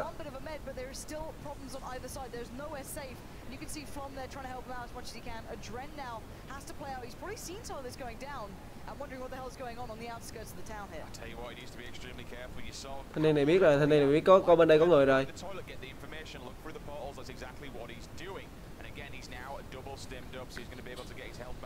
Sấy, ui. Chappy falls also. Dingus Cam will also take out Spychia and Yamanton. So two people going down. Sấy kinh quá anh ơi. Andy Pyro knows he does have plenty of information. There are people in this field right in front of him. So again, rồi giờ anh ta đang bị cam. Các bạn đi coi mấy cái giải này mà lúc cái đầu là nát sọ, bắn kinh lắm.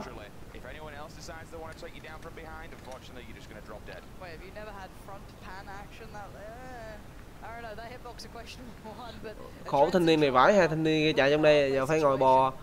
Đó, lúc cái đầu giờ nó thấy nó bắn rách sọ luôn.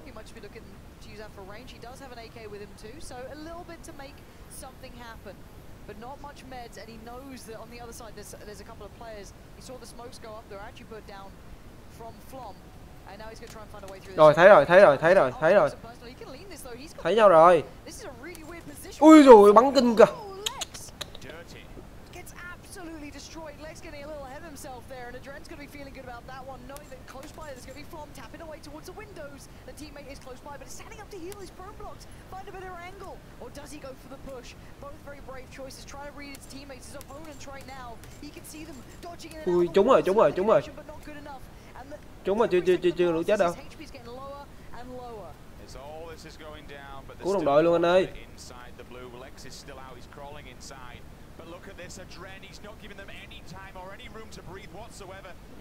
Rồi không biết rồi, nó vẫn còn bên kia.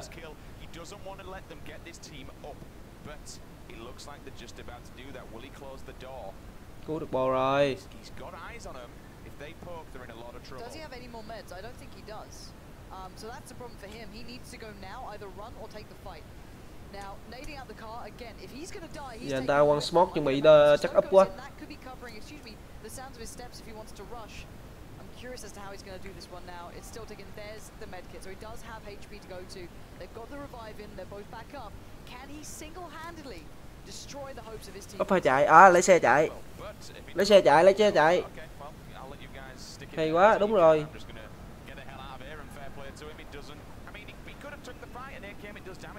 Cái 2 bắn 1 không chọt cũng què, phải chạy, đúng rồi. Hay quá anh ơi.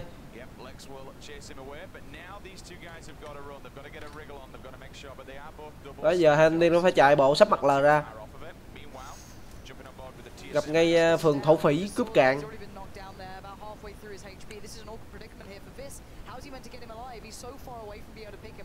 So it's all the way around, and there's so many teammates everywhere. Yeah, you can see the kills coming through on the kill feed. Fizz is trying to Viết chung team với như là Break phải không ta? Oh my word, the circle's closing towards a bridge at Milta. This is deadly. Not on the Millie Island. A lot of people committed towards the Millie Island. Ui, thanh niên nào giờ còn ở shelter kìa. WTCM, the winner of last time with Mithrin as well. Again, that's a car 98. Nicely led too. He could have maybe landed that one.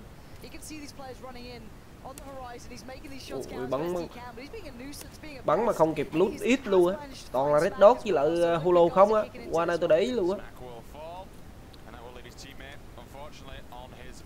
Scope on this can 98, but as Pansy mentioned, trying to lean those shots, trying to get a decent one.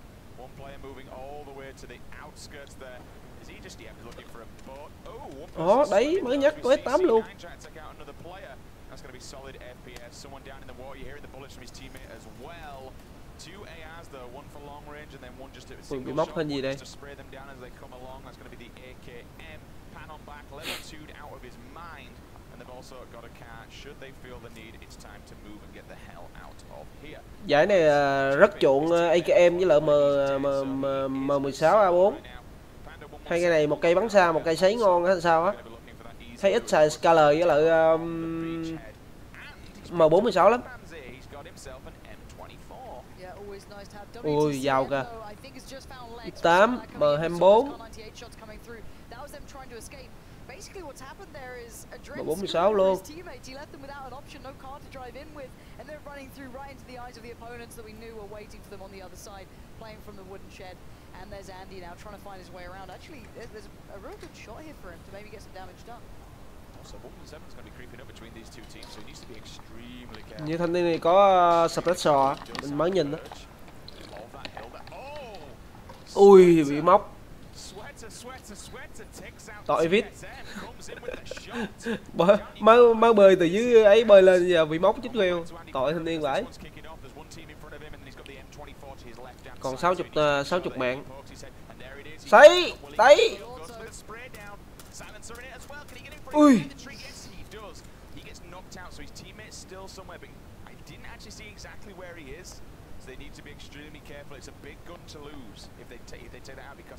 Sẽ kinh quá anh ơi.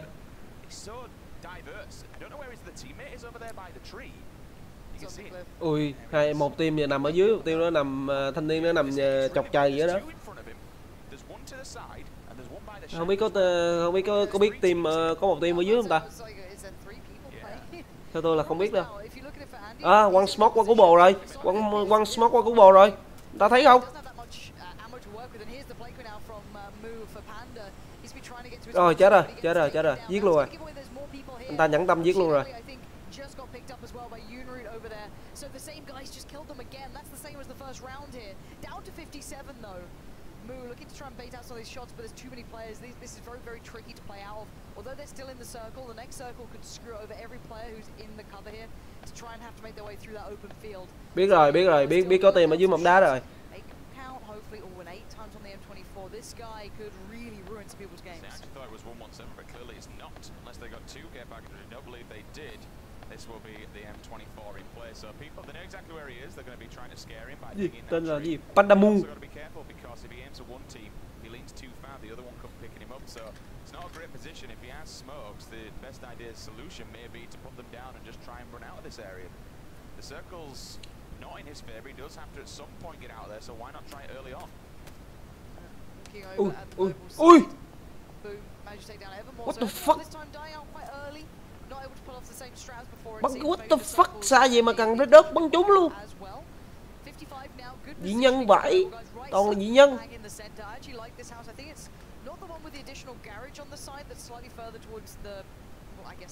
Ôi giải này nhiều dị nhân qua các bạn. Third personing the windows, and yeah, this is what I expect from these guys. This is the smarter play. Most of the noble guys are up to this, so it's a good idea. Hồi nãy hình như ông đồng đội ông bắn chứ đâu phải ông bắn.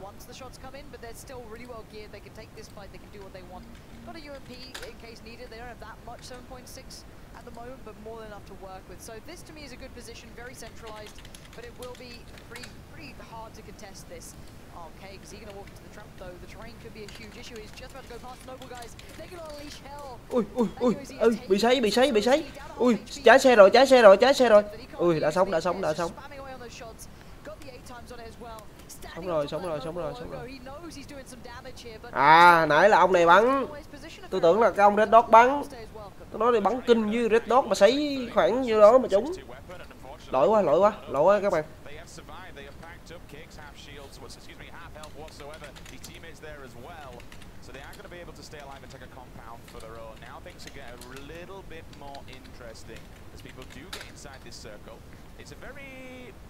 There's a lot of houses, a lot of compounds in this circle, so it could be rather interesting. See, I like these finishes. These to me are good. They're good fun. They play well to Rồi bắn xém trái xe luôn kìa. If you have still got a shotgun and a UMP and you're in that predicament. Cái xe đó giờ nào đi ngang đá cái bánh cũng nổ nữa thiệt.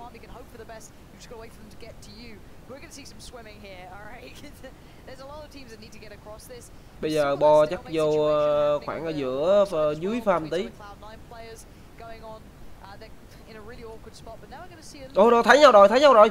Sấy anh ơi. Rồi, sấy hụt không?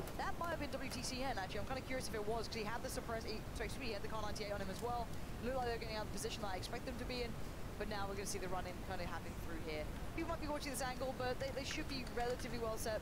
They should be in a good... Yeah, it was WTCN moving out of that position, but there's other players close by, and they gave away their spot here, but he did shoot, if I'm not mistaken, with the Scar with the suppressor on it, so he's kept some of that positioning up in the air, not giving too much away. And he's going to play in late on this hill, which is a nice idea. You keep your eyes behind you towards the north, and yeah, there's WTCN, there's the buggy. Này chơi chiến thuật núp cầu tiêu. Cầu núp. Sao có cầu thủ này cầu núp? Will creep up, will he go for a shot or will he just hold back for a second? He might as well, there's no point giving away your position, right? Well, he can use them as the budgie right down in the bloody coal mine. Just send him forward, does anyone shoot at him? No? Okay, that's a safe route we can work with. As long as they don't lose eyes on him, it's very, very viable. We're going to see the switch up there, suppressor put onto the other gun. Now he can try and adjust key. I think he might have lost a little bit of tab. No, he spotted. Ui, thấy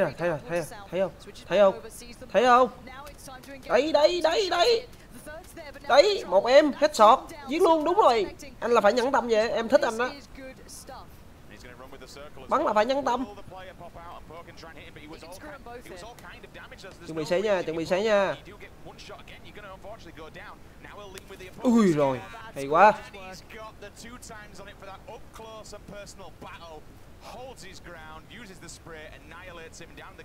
Tên là gì? Melhopa Wango à?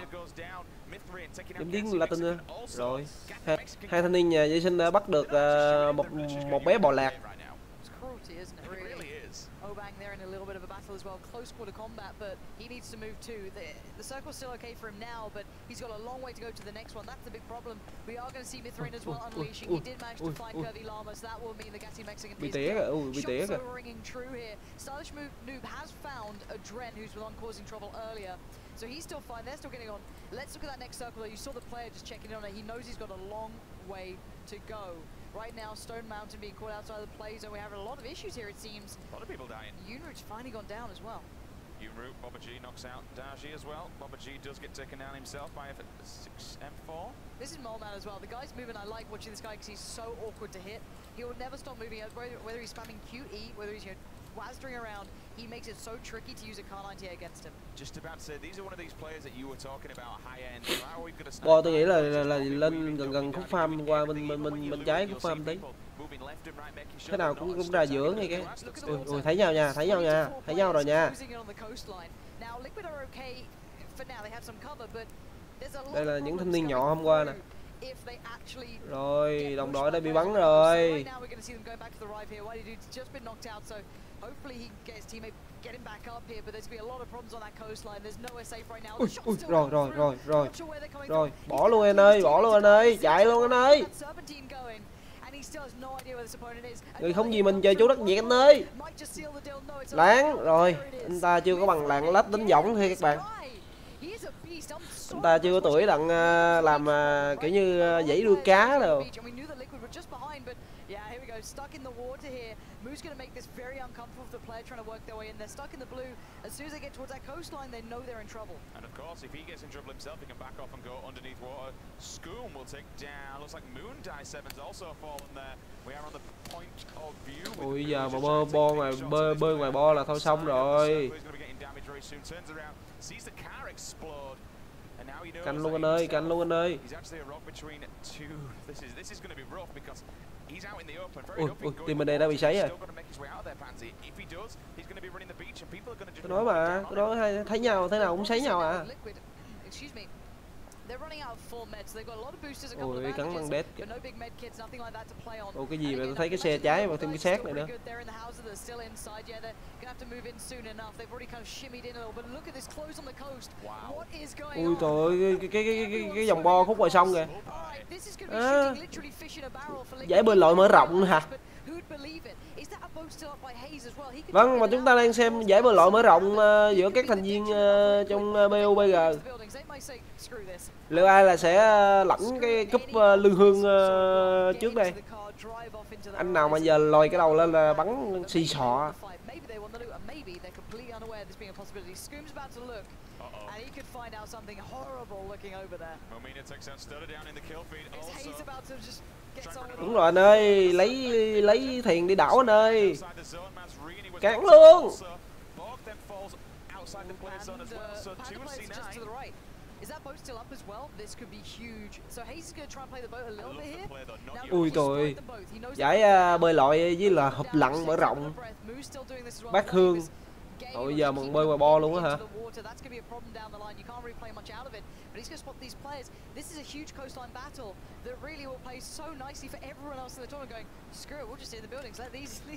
Thanh niên nào mà về nhất là xác định là ôm cái lư hương với đống nhang.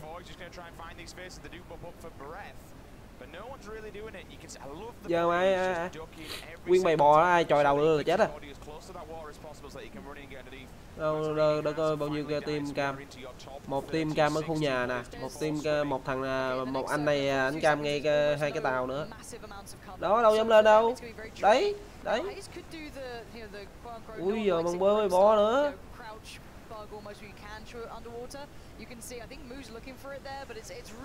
Anh này như là của Trung Quốc. Đúng rồi, team Trung Quốc. Tỉnh luôn. Bò đẹp nha, bò này là nảy lửa nha. Interesting because there's a little bit of terrain to play with. There's some defilades, there's some bits and pieces you can make happen, but mostly I really don't want to be watching this guy just pinning people into the water. Please find someone else to look at. Let's at least keep the guys on the ground in the camera shots here because at least they're playing it the way it should be. Scoom still doing work. Stylish Noobs found another, and we're going to see this pinch happening now. They're going to have to move out of this area pretty soon. That's when the beach becomes a problem for themselves, but they have a vehicle. They're able to move when they can.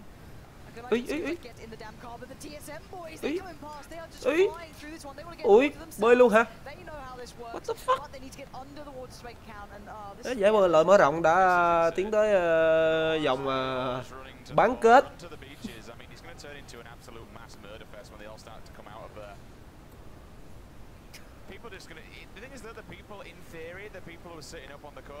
Chúng ta đang xem Battle Swimming.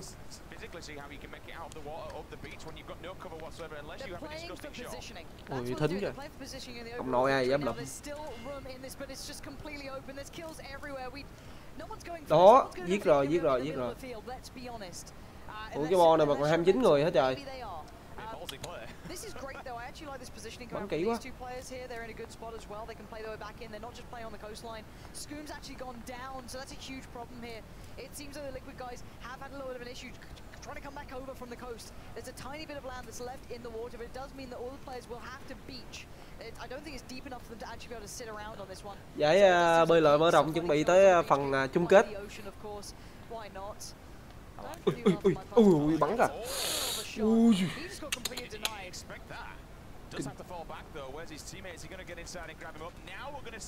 Xây tàu. The grenades are coming in. He knows that there's players behind there. There goes one. Will the grenade find anything behind it? No, it will not. But they can just catch a glimpse of the player. It's done enough to at least get the information. He's opening up possibilities to escape that area. If there's a player still in the boat, they can just accept their death and then kill two, and that'll get them better on the ranking. So he's playing. 25 mạng nữa. Flom's now gone down as well. TSM still in this one, still kicking it seems, but this is a nice fight. Cake Thính thính lụm thính lụm thính lụm thính. off of that crate that's right in the middle of the open. Ui, sấy You kìa. see the connections coming through, but somehow someone just died from falling. Oh, bang. Maybe a nade. That could have been it. A nade can Push just them out, project yep. a player and make them die there. But we're down to 23. This is a very small circle. When this blue starts moving in and pinching in, there's going to be a hell of a lot of deaths here. And it's Rồi, giải bơi bội mở rộng đã có những tay đạt giải trước rồi đó. Thấy bò lăn lên bò lóc. Ui ôi. Có ý đấy. Ôi.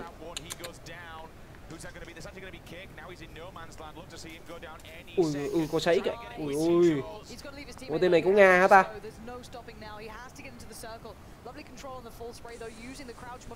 Ui tụi. Giải bơi lời mở rộng. À mấy bạn coi là chết ngoài bo quá trời quá đất luôn nè. Đó. Ui kìa. Đây chung kết nha,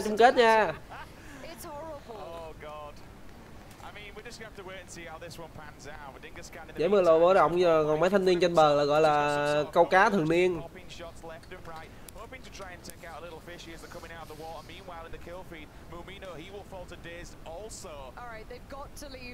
Câu cá đi mấy anh ơi. Cá kìa, lúc nhúc luôn. Này là mấy anh tạt nước ra lấy cá. Ui. Depends where that one's coming from. It'd be interesting to see who's actually got an angle on it. If we can look at the observer mode, I'd like to see who else is actually outside waiting for the people, because it's the people on the outside that are going to be the most important in this. They're going to let those other people that are inside the water actually come to. Andy Pyro may just, if he gets touched by that circle, he's going to be falling down. He's somehow managing to stay alive, but he does just tread water over there. But they're all treading on a very fine line here. Dingus Khan will think, okay, time to move, boys. 1, 2, 3, 4. Sao? Chung kết nha. Không là chết cả lũ á. Rồi, xong. Câu cá.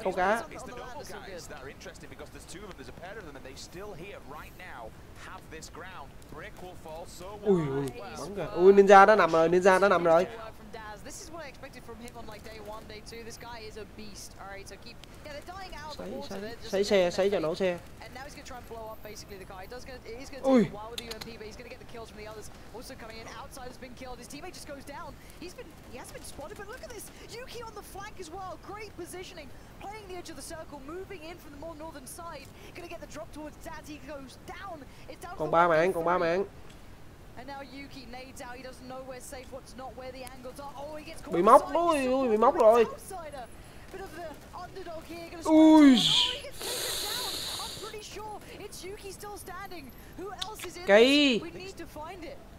It's gonna be Yuki. Ui, hay quá Yuki ơi. Just standing his ground on the edge there, waiting till everyone else kind of had the pool party, was shooting each other, turned up, does back himself 5 kills as well. Winner. Yuki là team THZ. Chung team với THZ.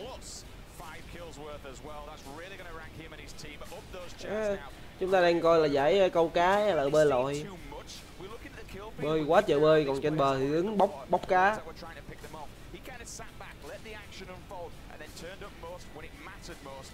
Rồi, chúng ta chuẩn bị tới game 3. Nghỉ giải lao chút xíu các bạn. To say the least. Yeah, so this still includes the first game. Yeah, so high kills coming in there for WTCN and Mithrin, even though they didn't finish, you know, they still finished pretty highly, to be fair. They still played really well, but the kills certainly coming into effect for them, still retain their first place. Yuki coming through as well with that win, certainly get himself in there, but also good kills. Outside and Butts, not too surprising, get themselves into this one, knowing how to play this. At the moment, they're keeping themselves mentally, and there's Luminosity showing up as well. Cloud9 in there. Daz and the Noble Boys getting good positioning, certainly providing in this matchup. TSM still in the top 10 as well. Liquid will just get edged now into 11. Big Star's up there as in 12 as well. Big shout out to him.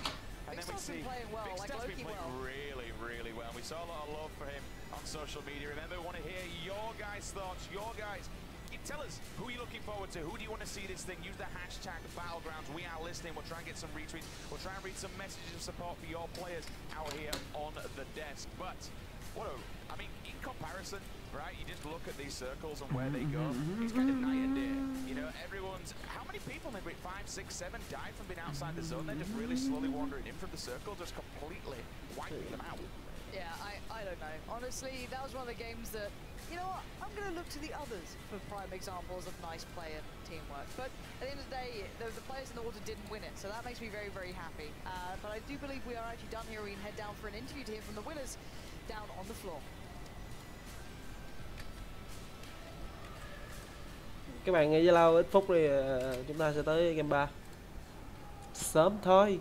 Yes, indeed, I am here with Yuki and THZ from Team Swiss My Baguette, who were actually the very first team to qualify from yesterday. So they're not one of the invited teams. They came and won game number 2, first place. How is this feeling for you? You came in from the qualifiers.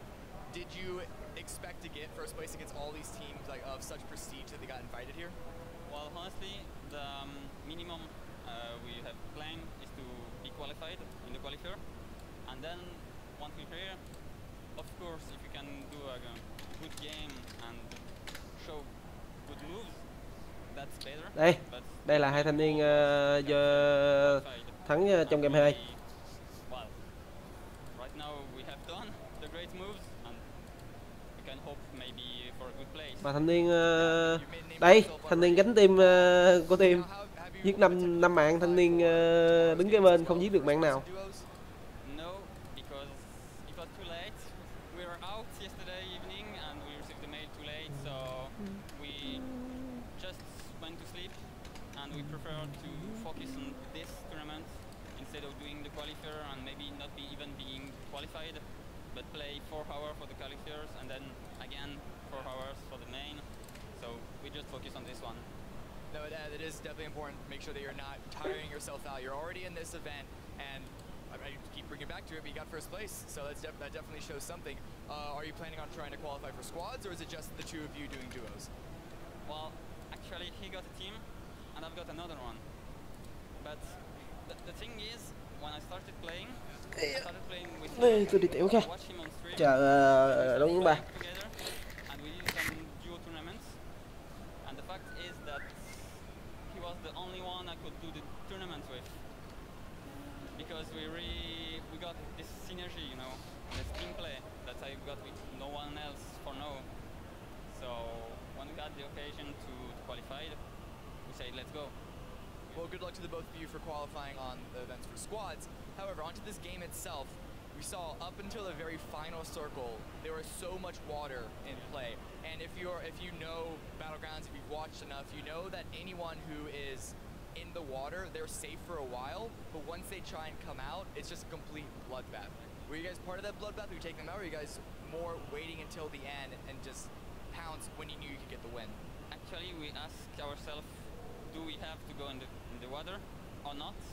Finally, he called me to stop in the house next to the water, so in the yellow house, then in the bigger house, and we just wait there, and it was the good call after all. But yeah, I'm not the kind to get into water often because it's too dangerous at the end. Really. So there's most likely only 1 or 2 team who goes out of water and survive in this situation. And sometimes there's 10 or 20 teams in water in some tournaments. Now, again, on the circle though, is this area like around, just like a little west of Milta, around the bridge, on the beach area, is this a comfortable place for you? We know that some players have different preferences on the map of where they really like to play. Was this more within your comfort zone, or was it just way out of your comfort zone, playing way out of the box of where you're used to, of what you're comfortable with? Honestly, it was out of the box for us. We really don't like the beach. We took a little hole in the ground, and he was like, I'm not hidden, it's not cool. And after all, the guy to our left didn't see him, didn't see me, finally killed him, and we did the best we can, and it worked. All right, well, congratulations, both of you. We're going to go to one last break before we head over to game number 3. It is still anyone's game at this point, so you definitely don't want to miss this final game.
Hồi quá ta.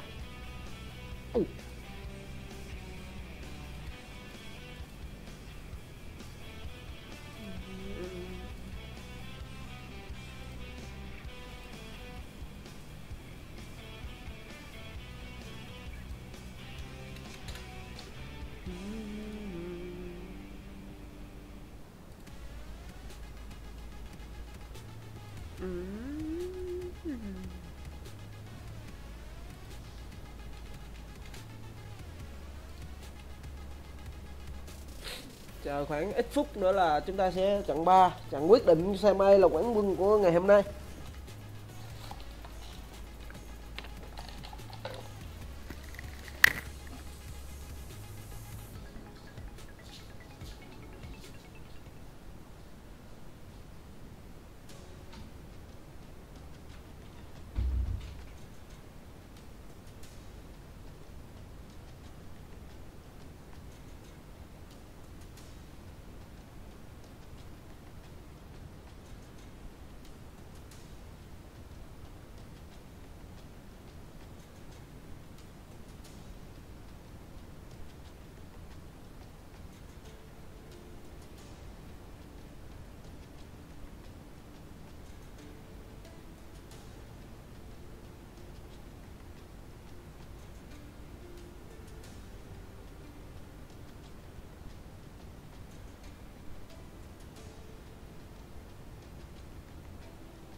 and gentlemen, welcome back to the PlayerUnknown's Battlegrounds Gamescom Invitational 2017. We are now moving into game number 3 of our third-person's duo event. And one very interesting thing was kind of just throwing a spanner in the works, Panzer. We've just seen a squad turn up, qualify, and win the event. This isn't one of the teams that we've actually flown in directly. No. They're now just coming out of the blue and showing these guys how it's done. Well, they were never in the blue. You know, they were one of the teams that actually weren't in the water. She's good. But no, yeah, we're seeing great things coming out from the teams who've qualified here. We saw Outsider and Butts doing very well. They're also within the top 10 currently. Great seeing the other teams coming in as well and just showing that this is a tournament where anyone can do well in it if they turn up and they play the right style. They went through the qualifiers, of course, doing well enough there, made it to the main tournament and shown what players can do. Do you think everyone turns up to these tournaments and has a game plan, or is it always a matter of assessing the map first and saying, okay, where's the route going to go, where are we going to get dropped off first, and then discussing them amongst themselves? Or do you think a lot of people will come into this with a plan of attack, how they're going to approach every single map? They'll have preferences, sure, but you have to be able to adapt and change on the fly just purely because of that circle being the way it is and how the game pans out. Also, the trajectory of the plane could change everything completely. You can have an intention, you can have an idea, but as said, you've got to be able to be adaptable on the fly and be able to change things up. Okay, well, we're going to get this server rocking and rolling as soon as possible, guys. Had a few glitches and hitches earlier on, but enough about that. There's everything on the line. We saw a couple of tweets coming out from some of the players ranking where their position is. There's still a lot to play for. This is anybody's game. We saw yesterday in the solos, a lot of players were putting themselves up by constantly finishing in the top 3, the top 4, and making themselves kind of away from the pack, so to speak. But I tell you what, now there is a very close battle at that top end. Could we potentially be seeing a team that has just qualified, that have just come out of the blue, and they're now at the top? Who knows? Will we see TSM up there? Will we see Luminosity? Will we see Cloud9, Liquid? One of those guys be bagging themselves a win for their respectable organization? Well, we're going to be finding out very, very soon. I want to touch back a little bit on our previous round. However, a little bit of a slower one towards the end, complete diversity to what we've seen in comparison to any other matches, I want to say. But still, the late game coming out, the winners of that one, just kind of holding back for a second, holding the ground and saying, okay, I'll approach this when it's the right time. I'll come in at the very, very end and just clean up to it, mopped it up. Yeah, I'm just glad we didn't see one of the water teams actually winning it. If I'm honest, you know, it is viable, it gets you to a high position. I understand why people do it, but it doesn't mean that we enjoy watching it, right? It's just like, well, it's a bit cheesy. So for me, I prefer seeing the teams who play outside of it, who played the north side. It was good seeing Daz and the Noble team play the way they did. I thought they were going to win it. Yeah, me too, but they got flanked. It was a really good reposition coming from the guys who qualified to come to this. So great work from them. WTCN and Nithrain still maintaining that first place though overall. 44 kill points as well. We'll look down the board, 32 and 32 for C9 and Noble respectively. Liquid's down there with 12, and so is TSM. Pretty sure this is just the first game, isn't it? Yeah, I think that's just the first game. That doesn't include the second round. So that's just recapping what we already saw. TSM still up there, of course. Overall tournament should be different, so it'll include the other guys. WTCM will still be very much up there. They had a very good game in the second, still very high on the kills. You saw them ruining some people's hopes and dreams. I think Hotted actually was at the end suffering from them. He got completely destroyed by a shot from the apartment to the school with an AK with no scope on it. So that was really, really impressive actually from WTC and the teammates. So I think Hotted tweet that out so you can get it on his Twitter. But you can also, on the opposing side, alright, it's a good shot to kill someone when in that range, but when you've got no armor, when you don't have a vest, when you don't have a helmet, and someone's shooting you with a 7.62 weapon, it just hits like a tank. You know, was it 48, 49 points per bullet? Something around that mark. It's 2 bullets and you pretty much rip, unfortunately, especially if they tap you in the head. It's a 250% damage coming out of those, an instant death. So when people are nearly at that range, hey, anything's possible. But we are going to be going into game number 3 very, very shortly. Thank you guys at home for sticking with us and bearing with us. It's an absolute pleasure to bring you this, not just today, for the next 2 days. Also, make sure you tweet the stream and also tweet us your thoughts, who you're gunning for out there. Use the hashtag Battlegrounds. But for now, we're going to go down into the pit where Cameron is standing by with another player. Cameron, over to you. Thank you very much. I am here with Forzen and Jari from Team Never Lucky. Do you two want to introduce yourselves, tell the community who you are, what you do? Yeah, so, I mean, pretty much clarifies it in the name, really. We're Team Never Lucky, and guess what? We're never, ever lucky. Never lucky is like an Hearthstone expression. It comes from. So I used to play Hearthstone. I used to cry about never being lucky. So it kind of fits. And you two are streamers, correct? That's your main background right now. What's it like being surrounded by a number of other streamers as well, but also playing with esports pros? How is that experience? I mean, it's definitely a little bit strange because this isn't something that I would usually be invited to because, again, there's so many pros in it. So it's kind of tense. I feel like I'm on the kind of the bottom level of the players here, so it's really scary. Well, I mean, I played top 100 EU ladder solo, and this is completely different. Like the skill level is insane. These teams are incredible, like way better than I expected them to be. But it's more fun because then it becomes more of a challenge, right? Whenever you play against them. Okay, and how long have you guys been streaming Battlegrounds? I mean, I've been streaming Battlegrounds since it was in the beta. I think a couple of months, maybe. Well, what excites you about Battlegrounds? What brings you into Battlegrounds as compared to any other game? You said yourself that you used to be a Hearthstone streamer. What is it about Battlegrounds that makes you keeps drawing you back to that game? I guess with Battlegrounds and with games of its type, it kind of gives you this adrenaline feeling when you're in the final kind of circle, and I like that feeling about it. And I like that you don't have to be the best player to reach that final circle. There's still like an RNG element, and as well as a skill kind of part. Yeah, I mean, I like that it's not CS:GO deathmatch where everything that matters is kills. I like the strategy part of it. It's probably the reason I'm sticking around because there's so many more strategies that aren't even found yet that could be really, really good, and it's interesting to see how the game will develop. Yeah, all right. Well, we wish both of you good luck on the next match, and let you go back to computers, get set up, because we're about to go back into the final game number 3 of third-person duos at Gamescom for ESL Invitational. Back to you, Sims and Pansy.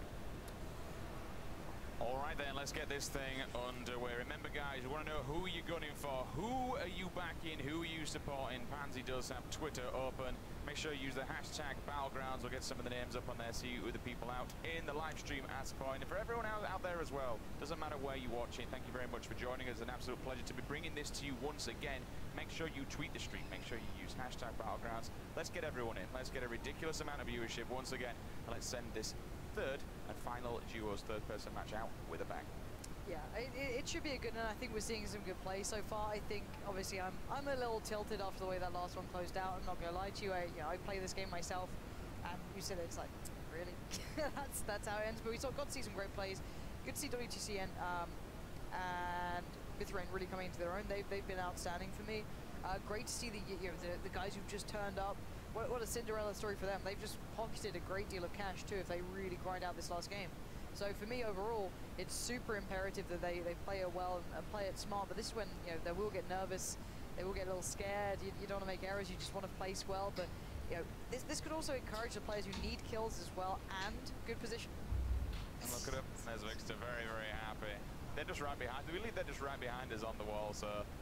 There's quite a lot of support here for these guys as well. We were looking earlier on at the Twitter feed and stuff. Quite a lot of support out there for the content creators and the YouTubers, and of course Twitch streamers, everybody else. And this kind of, I know we keep repeating it, but it really is a celebration of everybody. We haven't just brought the pro players out here to experience this. We brought a variety of people, and then we've let people from the floor just jump on in. They've got to qualify. They've got to go through the rankings. It's the same thing for tomorrow. There's $62,000 on the line here, and people can queue up and they can play for their share of it. Hell, they can even win it. They can be walking away with the grand prize. But it looks like the server is live with 2 more people to join, and we are rocking everyone. You see your screen there as well, esl.gg/PUBG raffle. There are some very, very, very nice prizes up for grabs. I do fancy one of those 1080 Ti's myself. Make sure you enter there over again. Nóng như cái lò, nó nóng như cái lò. Forever doing social. It's one of those things that comes with being a caster. You've got to do it. You've got to, and unfortunately as well, when I'm not a caster, I'm just in the dank meme room. Yeah. Creating and generating as we do. Right, 42 seconds. I hope we get just somewhere slap bang in the middle of the field. So we get a bit of everything. We get the snack play. We've got the pool party play coming in. We've had it all today. This is what I'm after. I want the real variety. But 30 seconds now left. For me, it's keeping eyes on who fights incredibly hard to get themselves into a position where they can still do well in this, because a lot of them will need kills now to come in for them. They will also need a good positioning, so it's getting that balance right and trying to provide the best action they can and you know, be smart about this. So it looks like, again, because Victor was on the screen, all of his fans have just gone crazy, so it's kind of hard to get around that. It brings a good audience, and you know what? I'm going to hold my hands up. He's doing a hell of a lot better than what I expected. Sometimes you just can't predict how people are going to do and how they're going to transition, especially with people that play a variety of games that don't really stick to one genre, so to speak. Looks like the player has left the tarmac. Let's see where she comes in from. And she's coming in from up north, beyond the wall. Straight in this is down going the to middle. encourage melee base for me. I want to see teams actually going to the military base. It's been very tentative on it, but it's basically the whole map's open. You fly over the vast majority of the likelihood of spawns for cars as well, which is around Roshok. There's 3 there.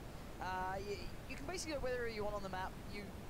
At any extremity on the map, you will be able to find a car, whether it be the one near Yasnaya, whether it be the Milta one. You can fly that far. So this means everything is up for grabs. This is the game I want to be seeing. This is the spawn that can really get us some fun. Who's going to go for the BDP of getting to the military island? So straight off the bat, we saw Luminosity Gaming. They just dove straight out and straight down. Evermore running on the coast. I wonder if him and his teammate will be moving potentially over to Spawn Island like they have been doing. We've got some melee base. This is going to make me happy. This is what I want to see, of course. We've got about 4 teams. LG have actually backed from this. They're going to go to Ferry Pier and play around the side. I think. Ok, chúng ta sẽ bắt đầu vào trận cuối cùng của ngày hôm nay. CMA là quán quân của ngày hôm nay đây. Và chúng ta đang xem là có 1, 2, 3 team nhảy xuống military. We'll see where they choose. Mazzarini heading towards that big red apartment side, it seems, with his teammate. And OC7 maybe go towards Industrial, they can go towards Novo, they can split that far. There's loads and loads of options available for these guys, depending on how they want to play it. Again, looking around him, it does seem as though these guys will be getting the apartments under wraps. That's theirs for the taking now. I like what they did, though. Obviously, take a look around, make sure that no one's going to be landing in a rooftop. Outsider's just got knocked out as well. That's huge. He was a player within the top 10. Him losing out this early is a massive issue có ai chết rồi kìa. So again, that could then hinder their entire run through this tournament, unless his teammate steps into gear now. Well, he hasn't actually fallen yet. Fully. That's insane. That's the been. That was a pistol kill. So. It was. I'm just going out so early on like that. It's a huge detriment, you know, to your team because you're at 50% capacity. Your teammate's gone, and so we still got people parachuting here as well. On the right hand side. Naya is busy, isn't it? We've got the Panda team up there. Lex is up there. Moondice, Aquisha, Julia. We've even got people driving. Ủa sao giờ vẫn còn bay kìa? What the fuck? This could be very busy. You can see that kind of east push coming out. Still people in the parachutes. They can probably reach to about the prison, and then they'll have to land. You can see the guys who've got the car race winning. Bob is on that. He's gonna be able to get up towards the line. Hai team. Chuẩn bị có team thứ 3. But oh lord, the late drops coming through could be dangerous. That's a scary one. They're going to be in for a bit of a treat as they land, unfortunately. It might not be the better end of a treat as well. Long flyers coming in. Cross and Drifter working with, they've got a Mac with the look of it, a little Uzi, and a couple of handguns as well. I prefer where Panda guys went. It's more time efficient looting, the rows of houses like that. I think we all know that you can go through them very quickly. You're likely to get ARs, UMP, you know, anything like that. You can generally walk away quite nicely out of them. There's a good few of them back to back, but look at this spread. This is really weird. Evermore, it might be in some trouble here. Have a look at this. It's Evermore bị bắn rồi. On them eventually. I'm curious if that happens. Keep an eye on that in the back of your minds. We also have a bit of a battle down towards the Milta Bridge as well. Ui xe chạy kìa. Phát rồi phi ra ta. Ui xe chạy kìa. Ui. But yeah, this is very, very busy in an area that isn't normally this rife, but you can see everyone trying to get these compounds. A couple of shotguns. That's pretty bold. Just let him fly. Maybe trying to get a connection or two, and it was him down to 3 left in the chamber. And now he's going to go vẫn chưa có ai gục ngã nha. Try and scare him off, or his teammate Sweater will move up pretty much across from him in the next compound. Try and get some gear, see what's around here. Picking up as a press. In fact, he left in was for the handgun. Level 1 vest there, but he's only got one on as well as the helmet as well. Shotgun in the back pocket. Just generally wandering around. Going to move in the UAS because the compound's completely done, including the garage. But Lex knocked out Cross. UMP, excuse me. Trying to run away. Flom says, no, you are not running away, my friend. You are going down. And down he goes. 77 remaining. Chase, there's so much sometimes to left to be said to chase a kill, you know, rather than just let them get away with it, try and live again, just hunt them down, pressure them. When they're that low health, not only obviously they're going to fall easy, but you do get a little bit shaky, a little bit... Sorry, nãy giờ mình lò nhìn lộn, nhìn bên Bocaster mà nhìn trên kim chim. Nó lạnh sao? Got a good split. They've all kind of claimed their own ground though at the moment. 2, 3, 4, 5 teams. we go over towards the more eastern side. Oh, Break's going to be into an issue. Moondie's here as well. There's not enough loot for two teams, but where Moondie currently is slightly better off, but I don't know what weapons they have cover-wise as well. We'll keep eyes on that. He's marking it down. He knows they're there. Good intuition as well. Good team play, making sure they keep it marked, keep the communication going, because you don't want to get caught out here. They can break off, excuse the pun, and go down towards Melted Town if they want. And yeah, you're seeing them silhouetting on the horizon there. Good spot from Break and the boys. They're going to try and readjust. You love to see it. Put a marker down, call to your teammate. That's exactly where they are. Make sure you've got your back to them and just running away from them. Make sure they don't have any kind of sight line on you. A couple of shots coming from the SKS as well as we move on board with Chappie, just scaring him away or trying to get a random shot if he could. Solid FPS right next to him as well, just on the horizon. Both guys moving up. We're going to put a red dot on that once it gives him some kind of sight. Will he go for the YOLO shot? Yes, he will. Trying to crack some off. Leans forward, but unfortunately doesn't find any. Thôi các bạn xem nha, tôi bận thích. Thì ra đây cái. Chúc các bạn xem vui vẻ nha. Muốn cắt lắm mà đang bận rồi. Đang nhắn tin với sếp.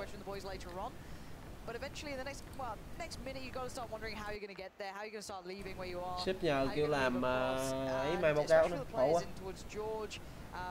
Thôi các bạn coi vui vẻ nha. Ở đây cho các bạn xem chừng nào kết thúc thì tôi thông báo. Getting in towards the cars, getting that sort of theory into mind, starting to move across the map, stay incredibly mobile. It's a good idea from these guys so far. This terrain, though, always tricky. Yeah, chips in injured. They're just going to go for the long play, get inside the circle, which, as you kind of mentioned, it's already populated. That's the issue, right? You're turning up quite literally to a gunfight, and people are already going to be geared. I'm seeing Nautilus. He's definitely got a rifle on him. You got a level 2 helmet, level 2 bag, chest as well. 2 ARs, so Ninja's going to have an AR also, you would presume, otherwise his teammate would hand over an AR. So they're kitted up on guns at least. Yeah. They're not going in empty-handed. No, I'm wondering how the military-based battle's going down, because Ocean Serenity, well, they've had a rough time so far. They've been mostly found by, I think it was Yunroot & Co. I'm not 100% sure. It was one of the Koreans mostly finding them. They've had a really tough time blue, which is always the issue when you go for the West Coast. At the moment, they've got a little bit better this time. AK, bit of armor, starting to look a little better, but they've backed away from the big military base. They're into the smaller, isolated piece. And I wonder if they've noted that the other teams are still close by. There is one other team here with them, and there's probably a couple of players down by Novo. Very close to the circle, but they will eventually need to move, tuck themselves in towards the bridge, and probably prepare themselves to trade out and get over to the other side. There's a little bit of area on this, so they can still move out. This is the mansion, though. Good spot comes in. This could be a big battle going down. Hard to back away from this area. Mostly open ground on it, unless you've got a car to just quickly make that escape. Tags up one, so that player will be healing up as well. He does have his teammate with them, so if he did go down, he could have at least clawed him back. However, his teammate's in a good angle, so they can kind of pincer them here and move together as a little squad and try and get multiple angles. They'll be looking, I mean, there's only one real place they can go, right? But look at them. Luminosity. They're getting healed up, but they're just looking outside the windows. So this is going to be a battle who finds their head first. Now, we do have an 8x scope in play there. Smoke's going to go down, so it's probably going to push back. Just trying to see where they are kind of perpendicular to them. So they're getting aggressive on them. Yeah, it's going to allow them to cross to the main mansion building, or at least the side mansion building, and get visual on it. You've got good windows to play from, you've got cover. But again, you know, let's be honest, Ninja and the guys don't need a reason to play out. They're still pretty comfortable there. They're going to go for shots. Look at this position. Now, that's really nice. You're not only using the window for cover, for example, but using the pillar behind it, so you are using a fraction of the vision available. And Ninja's got to be very careful here. So do the entirety of the other side. It depends who gets the engagement properly off here. But again, I've got to say, if you're going to put money on it, you put it on the guys inside the mansion. Far better cover, but they're just going to prone down Luminosity. You know, they're not in the business of this. Just heal up, get ready for some more fights down the line. The issue is that 8x scope, you know, especially on the back of an M16. If a bullet comes out of that and it's at the face, it's going to do some serious damage. That'll allow his teammate to also then, if that player does drop, moving aggressively. However, Ninja's outside the house, got an SKS himself. Can he do something? Will they advance forward and try and do it? But I don't believe. Excuse me, I'm actually on the wrong person there. That was my bad because of the camera. Slightly put off. We're actually on the point of Xeon. But they've got eyes on the prize. They know, I think, where Cloud9 is. You wouldn't be worrying so much. One of Cloud9's players, I'm pretty sure. It's only Borg here at the moment, so this could be quite tricky. But we saw Borg was playing pretty well before. But looking at Xeon here, although I don't think that's Xeon's webcam, if I'm not going mad. Maybe I am. See if he can get anything done from this one. Back in the car. Yeah, exactly. He's one of the people I was like, I know what you look like. So that could be a bit awkward, but you can see the UAZ just rolling away. But yeah, it's basically try and find a compound that's safe, get ready for the circle, and lock yourself in. Because this is going to be a long game. Still 76 alive yet. Your teammates just left you. Daz, get in the car, please. as there's fire coming in. Good position from Borg again. His teammates on the way back to help him, but you've got to be a little careful here. And you can see Ninja still just prone down. I mean, there's no point in running out, right? Oh, here we go. So he'll try and crack some shots off. We said before, there's a man who loves to shoot long range if he sees a vehicle, which he's actually, this time round, he's not going to do it. Don't want to give away his position, which I suppose is fair play because he's already got to remember that he's got 2 people behind him. If they hear an engagement coming across from these people, they might think, well, it's time to move, but neither of these 2 rosters wanting to make any advancement whatsoever. Ninja's team currently, I think they are top 6, so a win for them.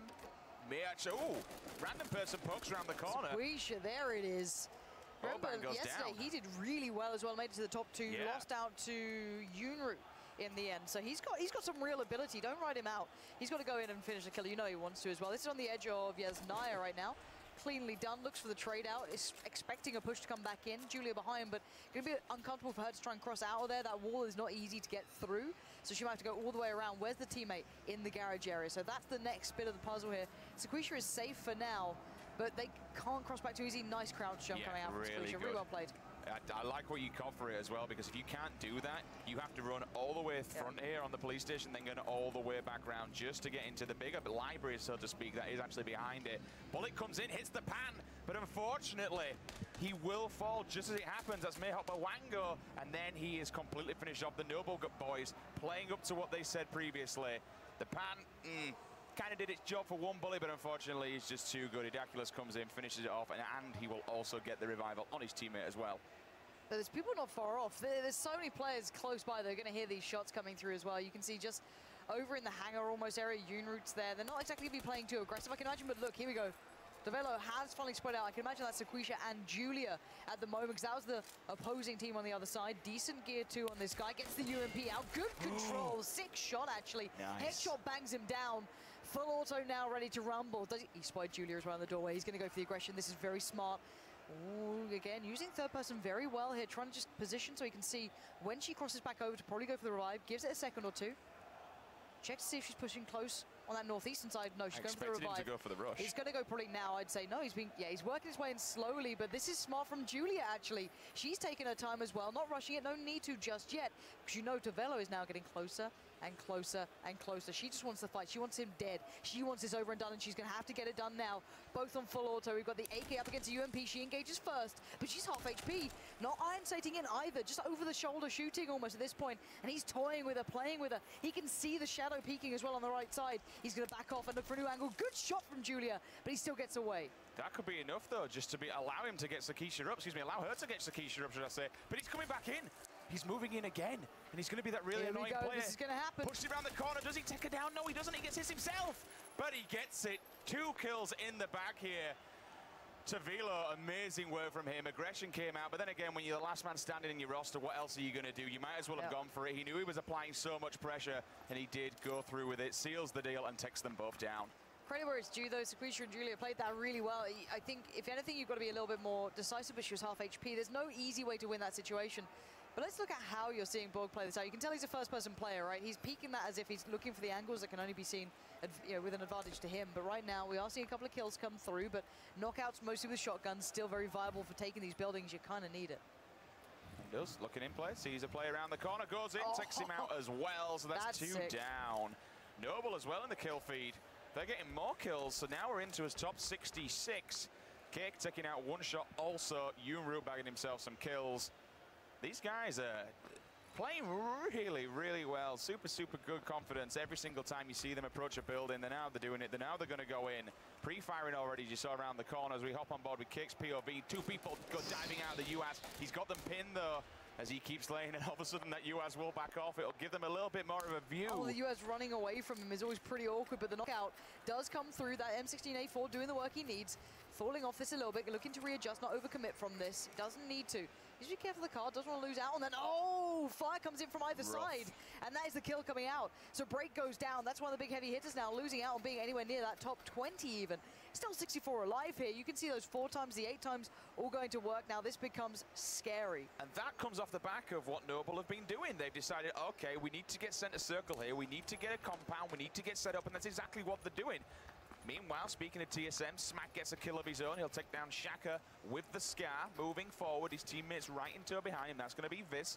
Looking at the crit. Let's see what else they got in here. His little body. Does he have anything good? Clearly on his screen he does. 8-time scope, very, very nice. Level 3 military vest also. So that's a great kill for him. That's some really big upgrades there.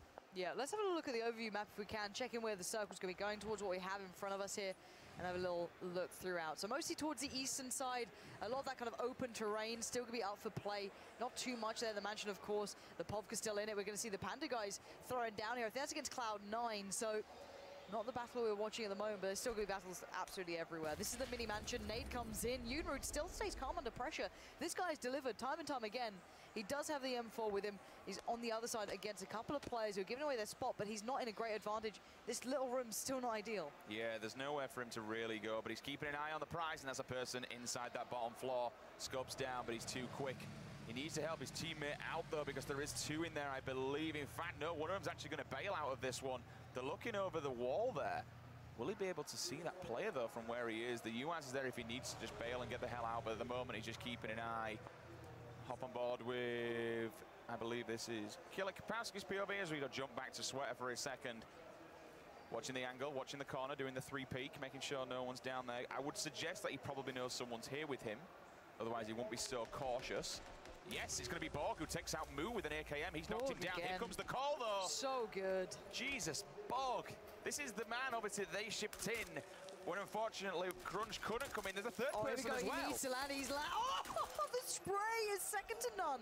I'm a fan of this guy. Borg has proven to be a beast. Give us some 7.62, and I am just loving watching this. Interrogate again. You can see the Noble guys are very much still in this battle. We're still seeing a lot of the bigger players still in this. Looks like Break really suffered throughout that one. A bit of a shame for him. I can imagine frustrating, but at the end of the day, we're still seeing the Noble guys come alive in this. We're seeing a lot of the Korean team. Ooh, good connection on the stairs. Not perfect, but good enough. Goes for the tap, drills him upstairs. There's going to be 2 players up there now, and he knows it as well, and that's why he's standing his ground. His teammates with him, right above him. So they're both just eyeing down on these windows, on these doors. Anyone to make the first move, and they're just going to get completely lit up. But Alf plays. He's got his teammate, you know, if they want to step out themselves, it's a bit of a problem. It's a Mexican standoff right now because whoever steps outside the door, unfortunately, will be dying straight away. But they do have an option to run out the back and try and get away. Dink comes in, no targets are found. Grenade runs straight through the window. They cooked it, but it didn't find a target whatsoever. In the meantime, Stone Mountain takes down Serenity as well. He's going to go for another grenade, but as he steps out, he gets melted. He has to rush in here to try and get his teammate out. As he's doing so, though, he's getting lit up himself. Grenades are coming in thick and fast. Needs to be extremely careful. See them eyeing this up. First person using it as best they can, and you can see this guy trying to close the doors, keep this one safe. But there's no backing away. He needs to take a final one, give them a reason to be busy, otherwise one will push. He can go for a revive, maybe. But the tick of the nade, and the throw comes in. It's a good throw as well. It might just do the job. There it is! Absolute dunk work coming out. That's going to at least take down one. He might need to look for a little bit more to double check if the other player got taken down. He didn't. Dingus Khan managed to back away in time. He saw what was happening, and he fell off it in a smart way of playing. But so far, Primos play, Vigstar's going for the long play here. He better be meted up to the teeth. He needs to have plenty because that is a long way to go, and we're going to be moving into some seriously damaging circles very, very soon. They need to get a car. They need to get the hell out of there and get the... really just on the way. Hayes and his teammate Ollie, they're going to be working their way up in a boat also. They're going to come in from that shore side. I'm curious how good their gear is because they work that northeastern side. They took down Evermore, for example, but the problem is that there's not much to be seen now. That's why I saw a level 1 helmet, level 2 vest, level 1 vest. They're going for the long haul. They're playing longevity games here.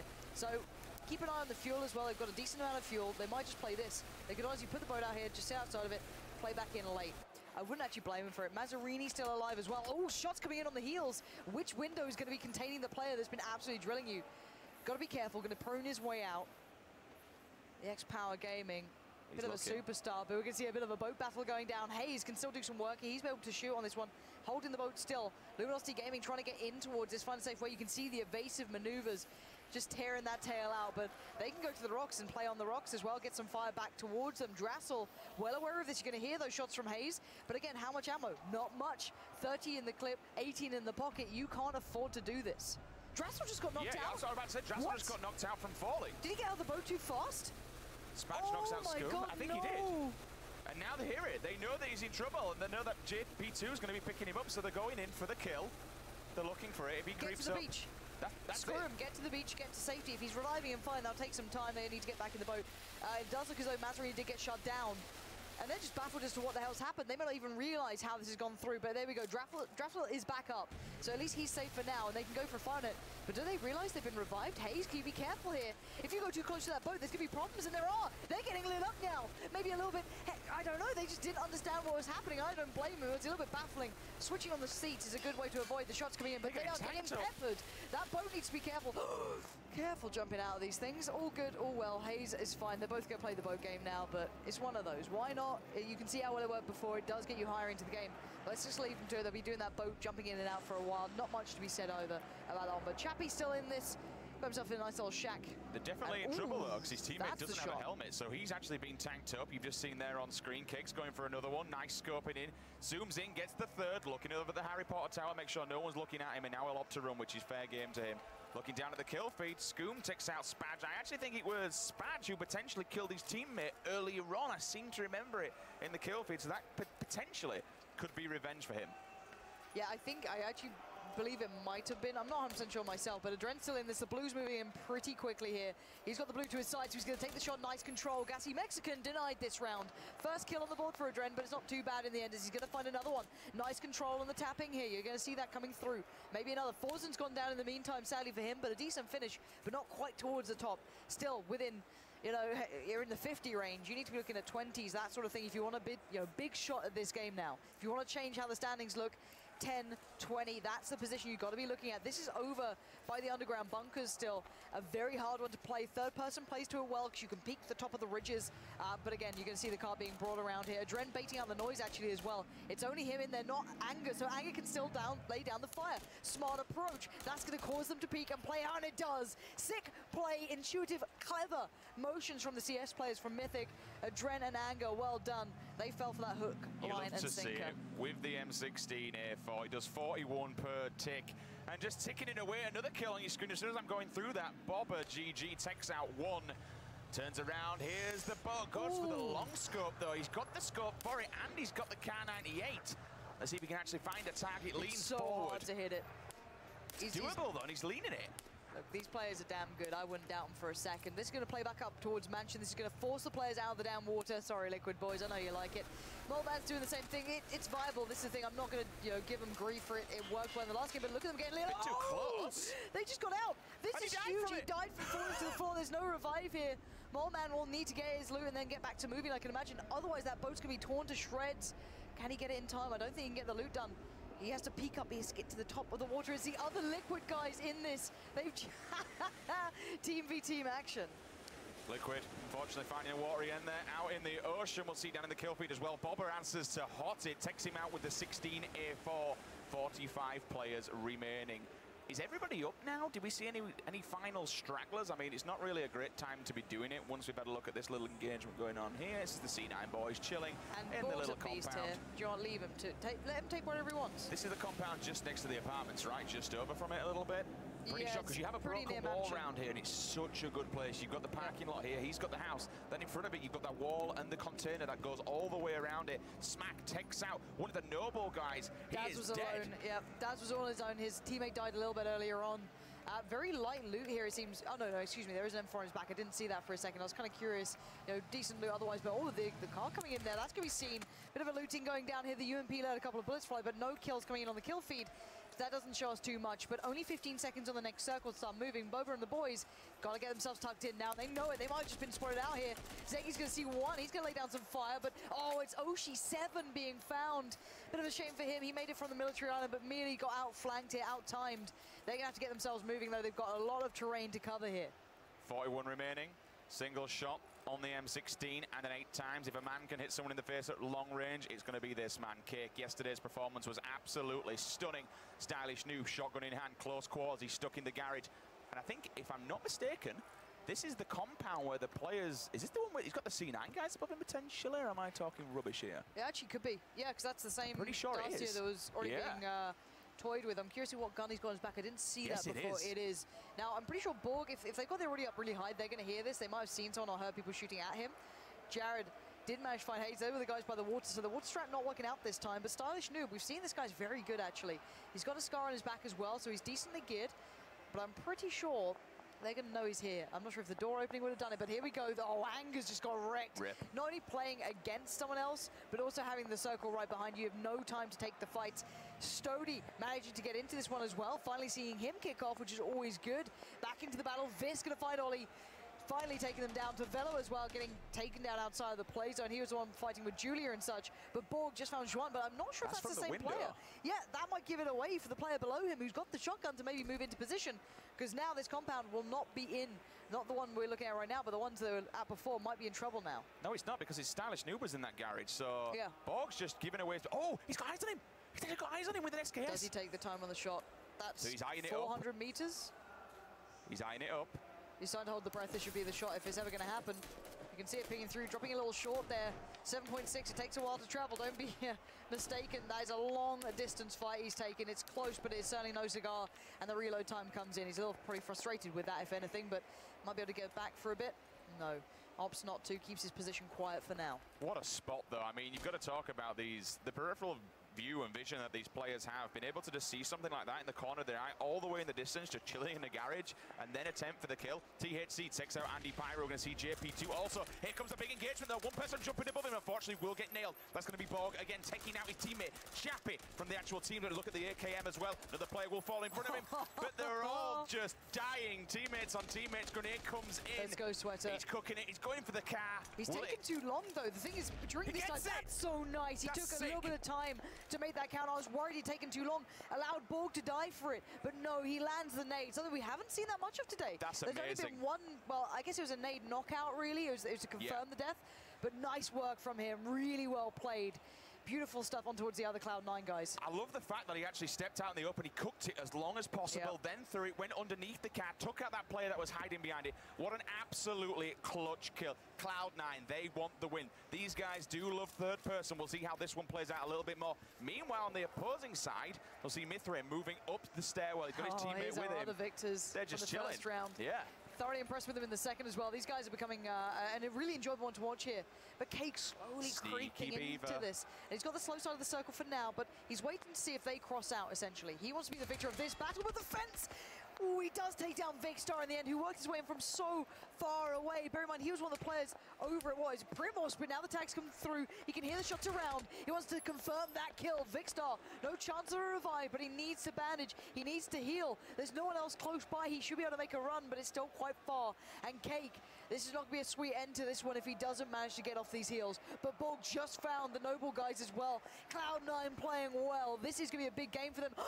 He goes down outside, a shame, but he took down one with him, so he gets a better position on the leaderboard overall. And there is no big building left inside that next circle. And here we go. This is where it all gets a little more interesting. And still the mansion. These boys have been here from the very start, and they're holding their ground. You saw in the kill feed as well. Smack taking out Butts, looking around, making sure no one's creeping in. This mansion belongs to them. But the circle is going to force them all out of it. Soda, Stone Mountain, Sweater. I actually like the Cloud9 guys' positions, but they're open. They've got their back in the open at the moment. There's like 6, 7 people around this area. Who's got the high ground? Who has the angle is going to win this one. Stylish Noob's followed them. They're all three of them have come together. Stylish Noob's in the building in front of the C9 guys. He was initially behind them, and now he's in front of them. Whether or not he can actually get a look on it, we'll find out in just a second. We move on board. It's going to be Flom. WTCN, of course, this guy's there. He is an absolute animal at taking these guys down. Flom trying to dodge and weave. He's going to get the kill. He does. And yes, so there's maybe hope. 30 seconds for the revive. Lex can do this. He can make it happen from... No way! Viz got toyed with a taste of victory, but Vis will ruin it, take him down. And this is the battle still of the mansion. They will have to leave the mansion, bear in mind. They cannot stay here. Stone Mountain moving right next to these guys that we're watching right now. The Luminosity boys will be hearing this. They've been here the whole time as well. They've been camping this one out, and why not? They need it. Good spot comes in from Chips, but he can't land the shot. Smack takes out music down in the kill feed also, but look, they're in the only compound left inside this circle. Just on the edge. They can walk, let people just wander through. At the moment, we'll see Sweater making his way up, looking around, checking left, right. You can hear the gunshots going up. He's second down Stylish Noob. That's the guy they were toying with him earlier on, keeping them locked back outside. Viz knocks out Borg. He's got to run, he's got to go. He's out in the open. Shots are coming in left, right, and center. It's a complete mess. Will he survive? I think he's going to go down. He's getting shot in the back of the front. front. One There's person in players front of moving him. into the building. It's still. No! Oh, he finally goes down. Let's see who's alive right about now. We've got about 3 players left in this building. Chipsy's up top. Oh my God. Oh my word. He's crawling This for his is dear life. terrifying. They need the revives to come in. But here comes a buggy play. Sprays it down. Chipsy, what can you do? Can you make it count when it matters? Looks towards the door. He knows he's being pressured. Ninja's already gone down. He's expecting that close push. The shotgun still so viable here. We're down to 5 players. The tiniest of circles.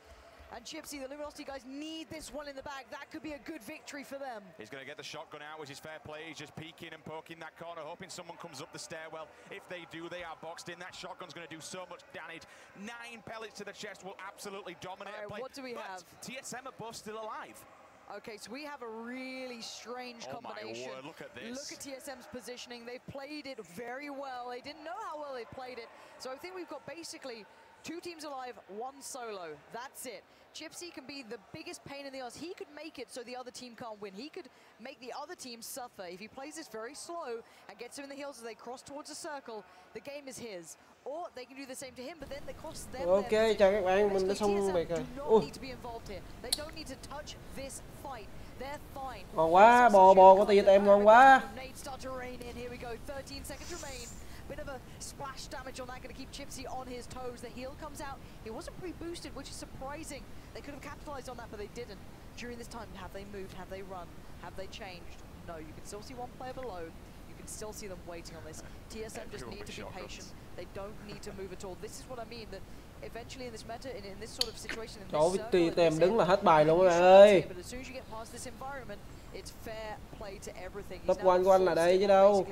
Here comes the blue. Can he survive this? They can creep out, they can wait. TSM, will they hold their nerve? Will they be patient enough? Or will he Spider-Man down and ruin the day for them? We're going to find out, is he still in the circle? I don't think he is. He will be forced. Oh. Is he still in? He is. He's just in. That's unreal. So now let's see if there's patience to be the virtue. Oh, the nade goes up though. This is huge. TSM could be making this so difficult for everyone in this game. Smack's there grinning. You can see it. They know they have this all in their hands. The battle over the house still continues. They can revive their teammate. There's still one up on the balcony. This is insane stuff. Smack and Fizz working in tandem, putting shots on. There's the kill. He will fall. That's Yamaton who will go down. It's actually Chipsy who just sealed the deal and kills him. 6 kills coming here for Fizz. 2v1. This should be GG. Chipsy has got back to the game here. Let's see what he can do. It's about to rain in. TSM just put up a wall. This is their game. They will not allow this to change. Or can Chipsy go against Cơ hội vô là top 1 của các anh là đây đây. He wants this fight as well. He doesn't care about this. The circle's a new place. So basically what's going to happen now, Fizz is just going to be the man to get the frags. He doesn't care too much. Ui, 2 đánh 1 cũng chọt cũng què à anh ơi. He's got the cover in the new circle. Cứ núp ở đây bo anh ơi. And let's see from Chipsy's perspective as well. What does he do in this one? Ui, cái này là bỏ túi cái top 1 90%. Chipsy played it well, calm, cool, collected. Ui, but how much more hay can quá you do? TSM. But what a great game from the Cloud9 guys as well. We saw Borg being an absolute animal throughout that one. Team Solo mid finally get a win on the board. Smack and Fizz at the end, coming up clutch. Everything, unfortunately, was just on the line for Chipsy. He had his back up against the blue. He had to move. But I tell you what, he did so well to survive for so long. From at the very start, been there with Ninja, not moving whatsoever. Having 2 players constantly. Top 1 ván này, Vizzy Smart. Hình như hai thanh niên này nhất giải luôn này phải. Ê, để coi bảng xếp hạng mới biết.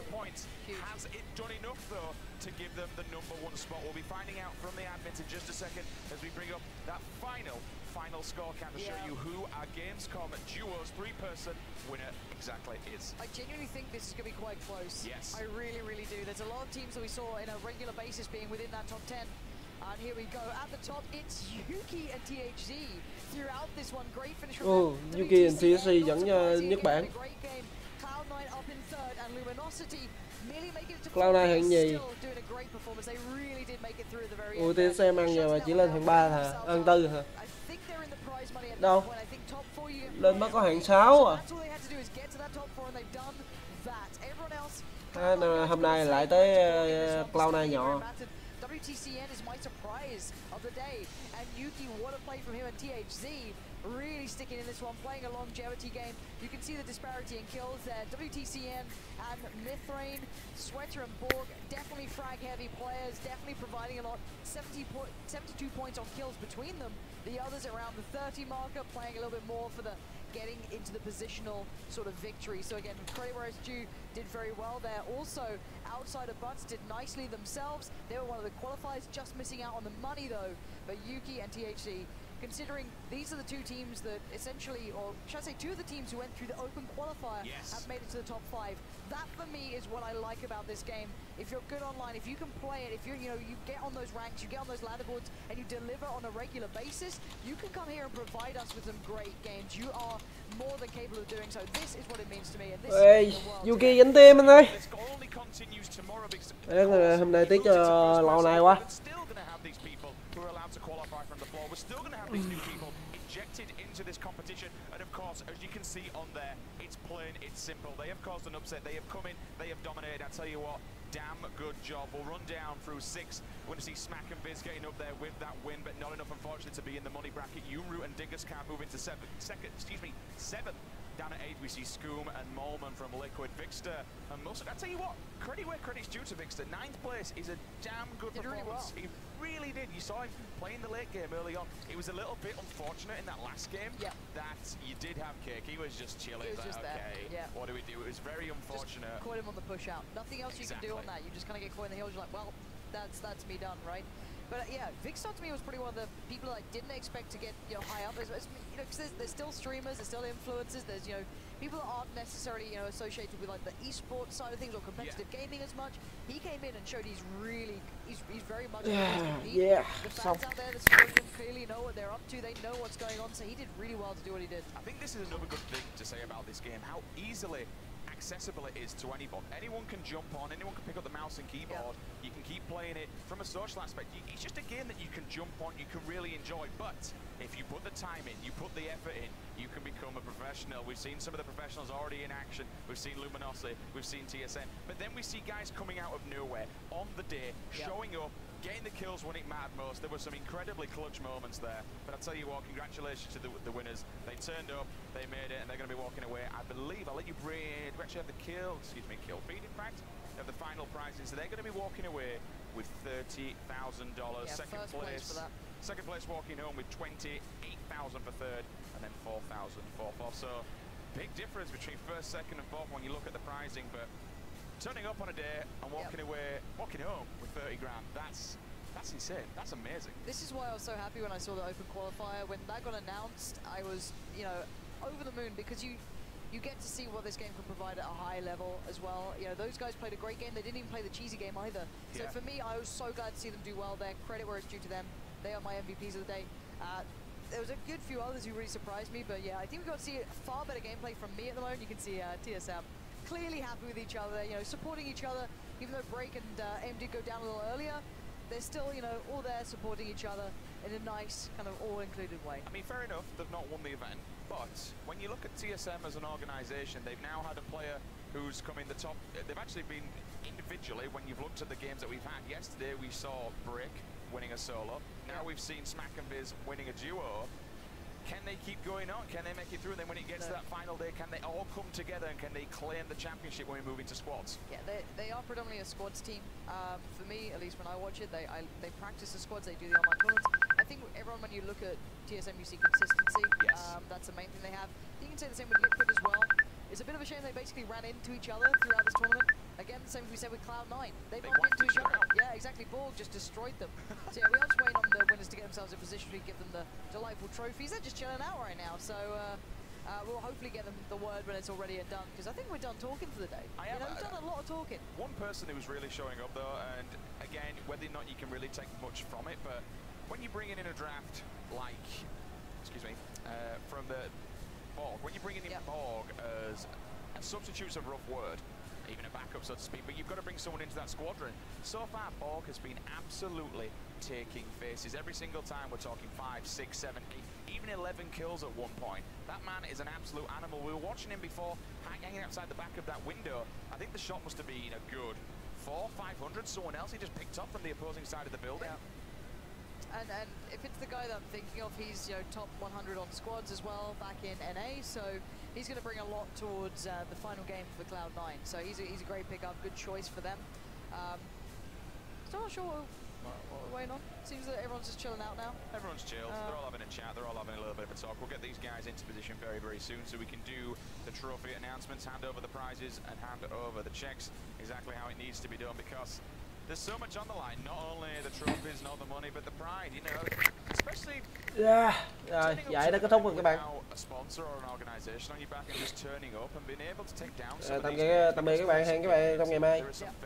Trong vòng ngày mai mình sẽ cái tổng hợp là những cái clip highlight của cái ngày thứ nhất và ngày thứ hai cho các bạn xem. Rồi, cảm ơn các bạn đã theo dõi kênh. Nếu thấy hay nhớ like và subscribe kênh của mình nha.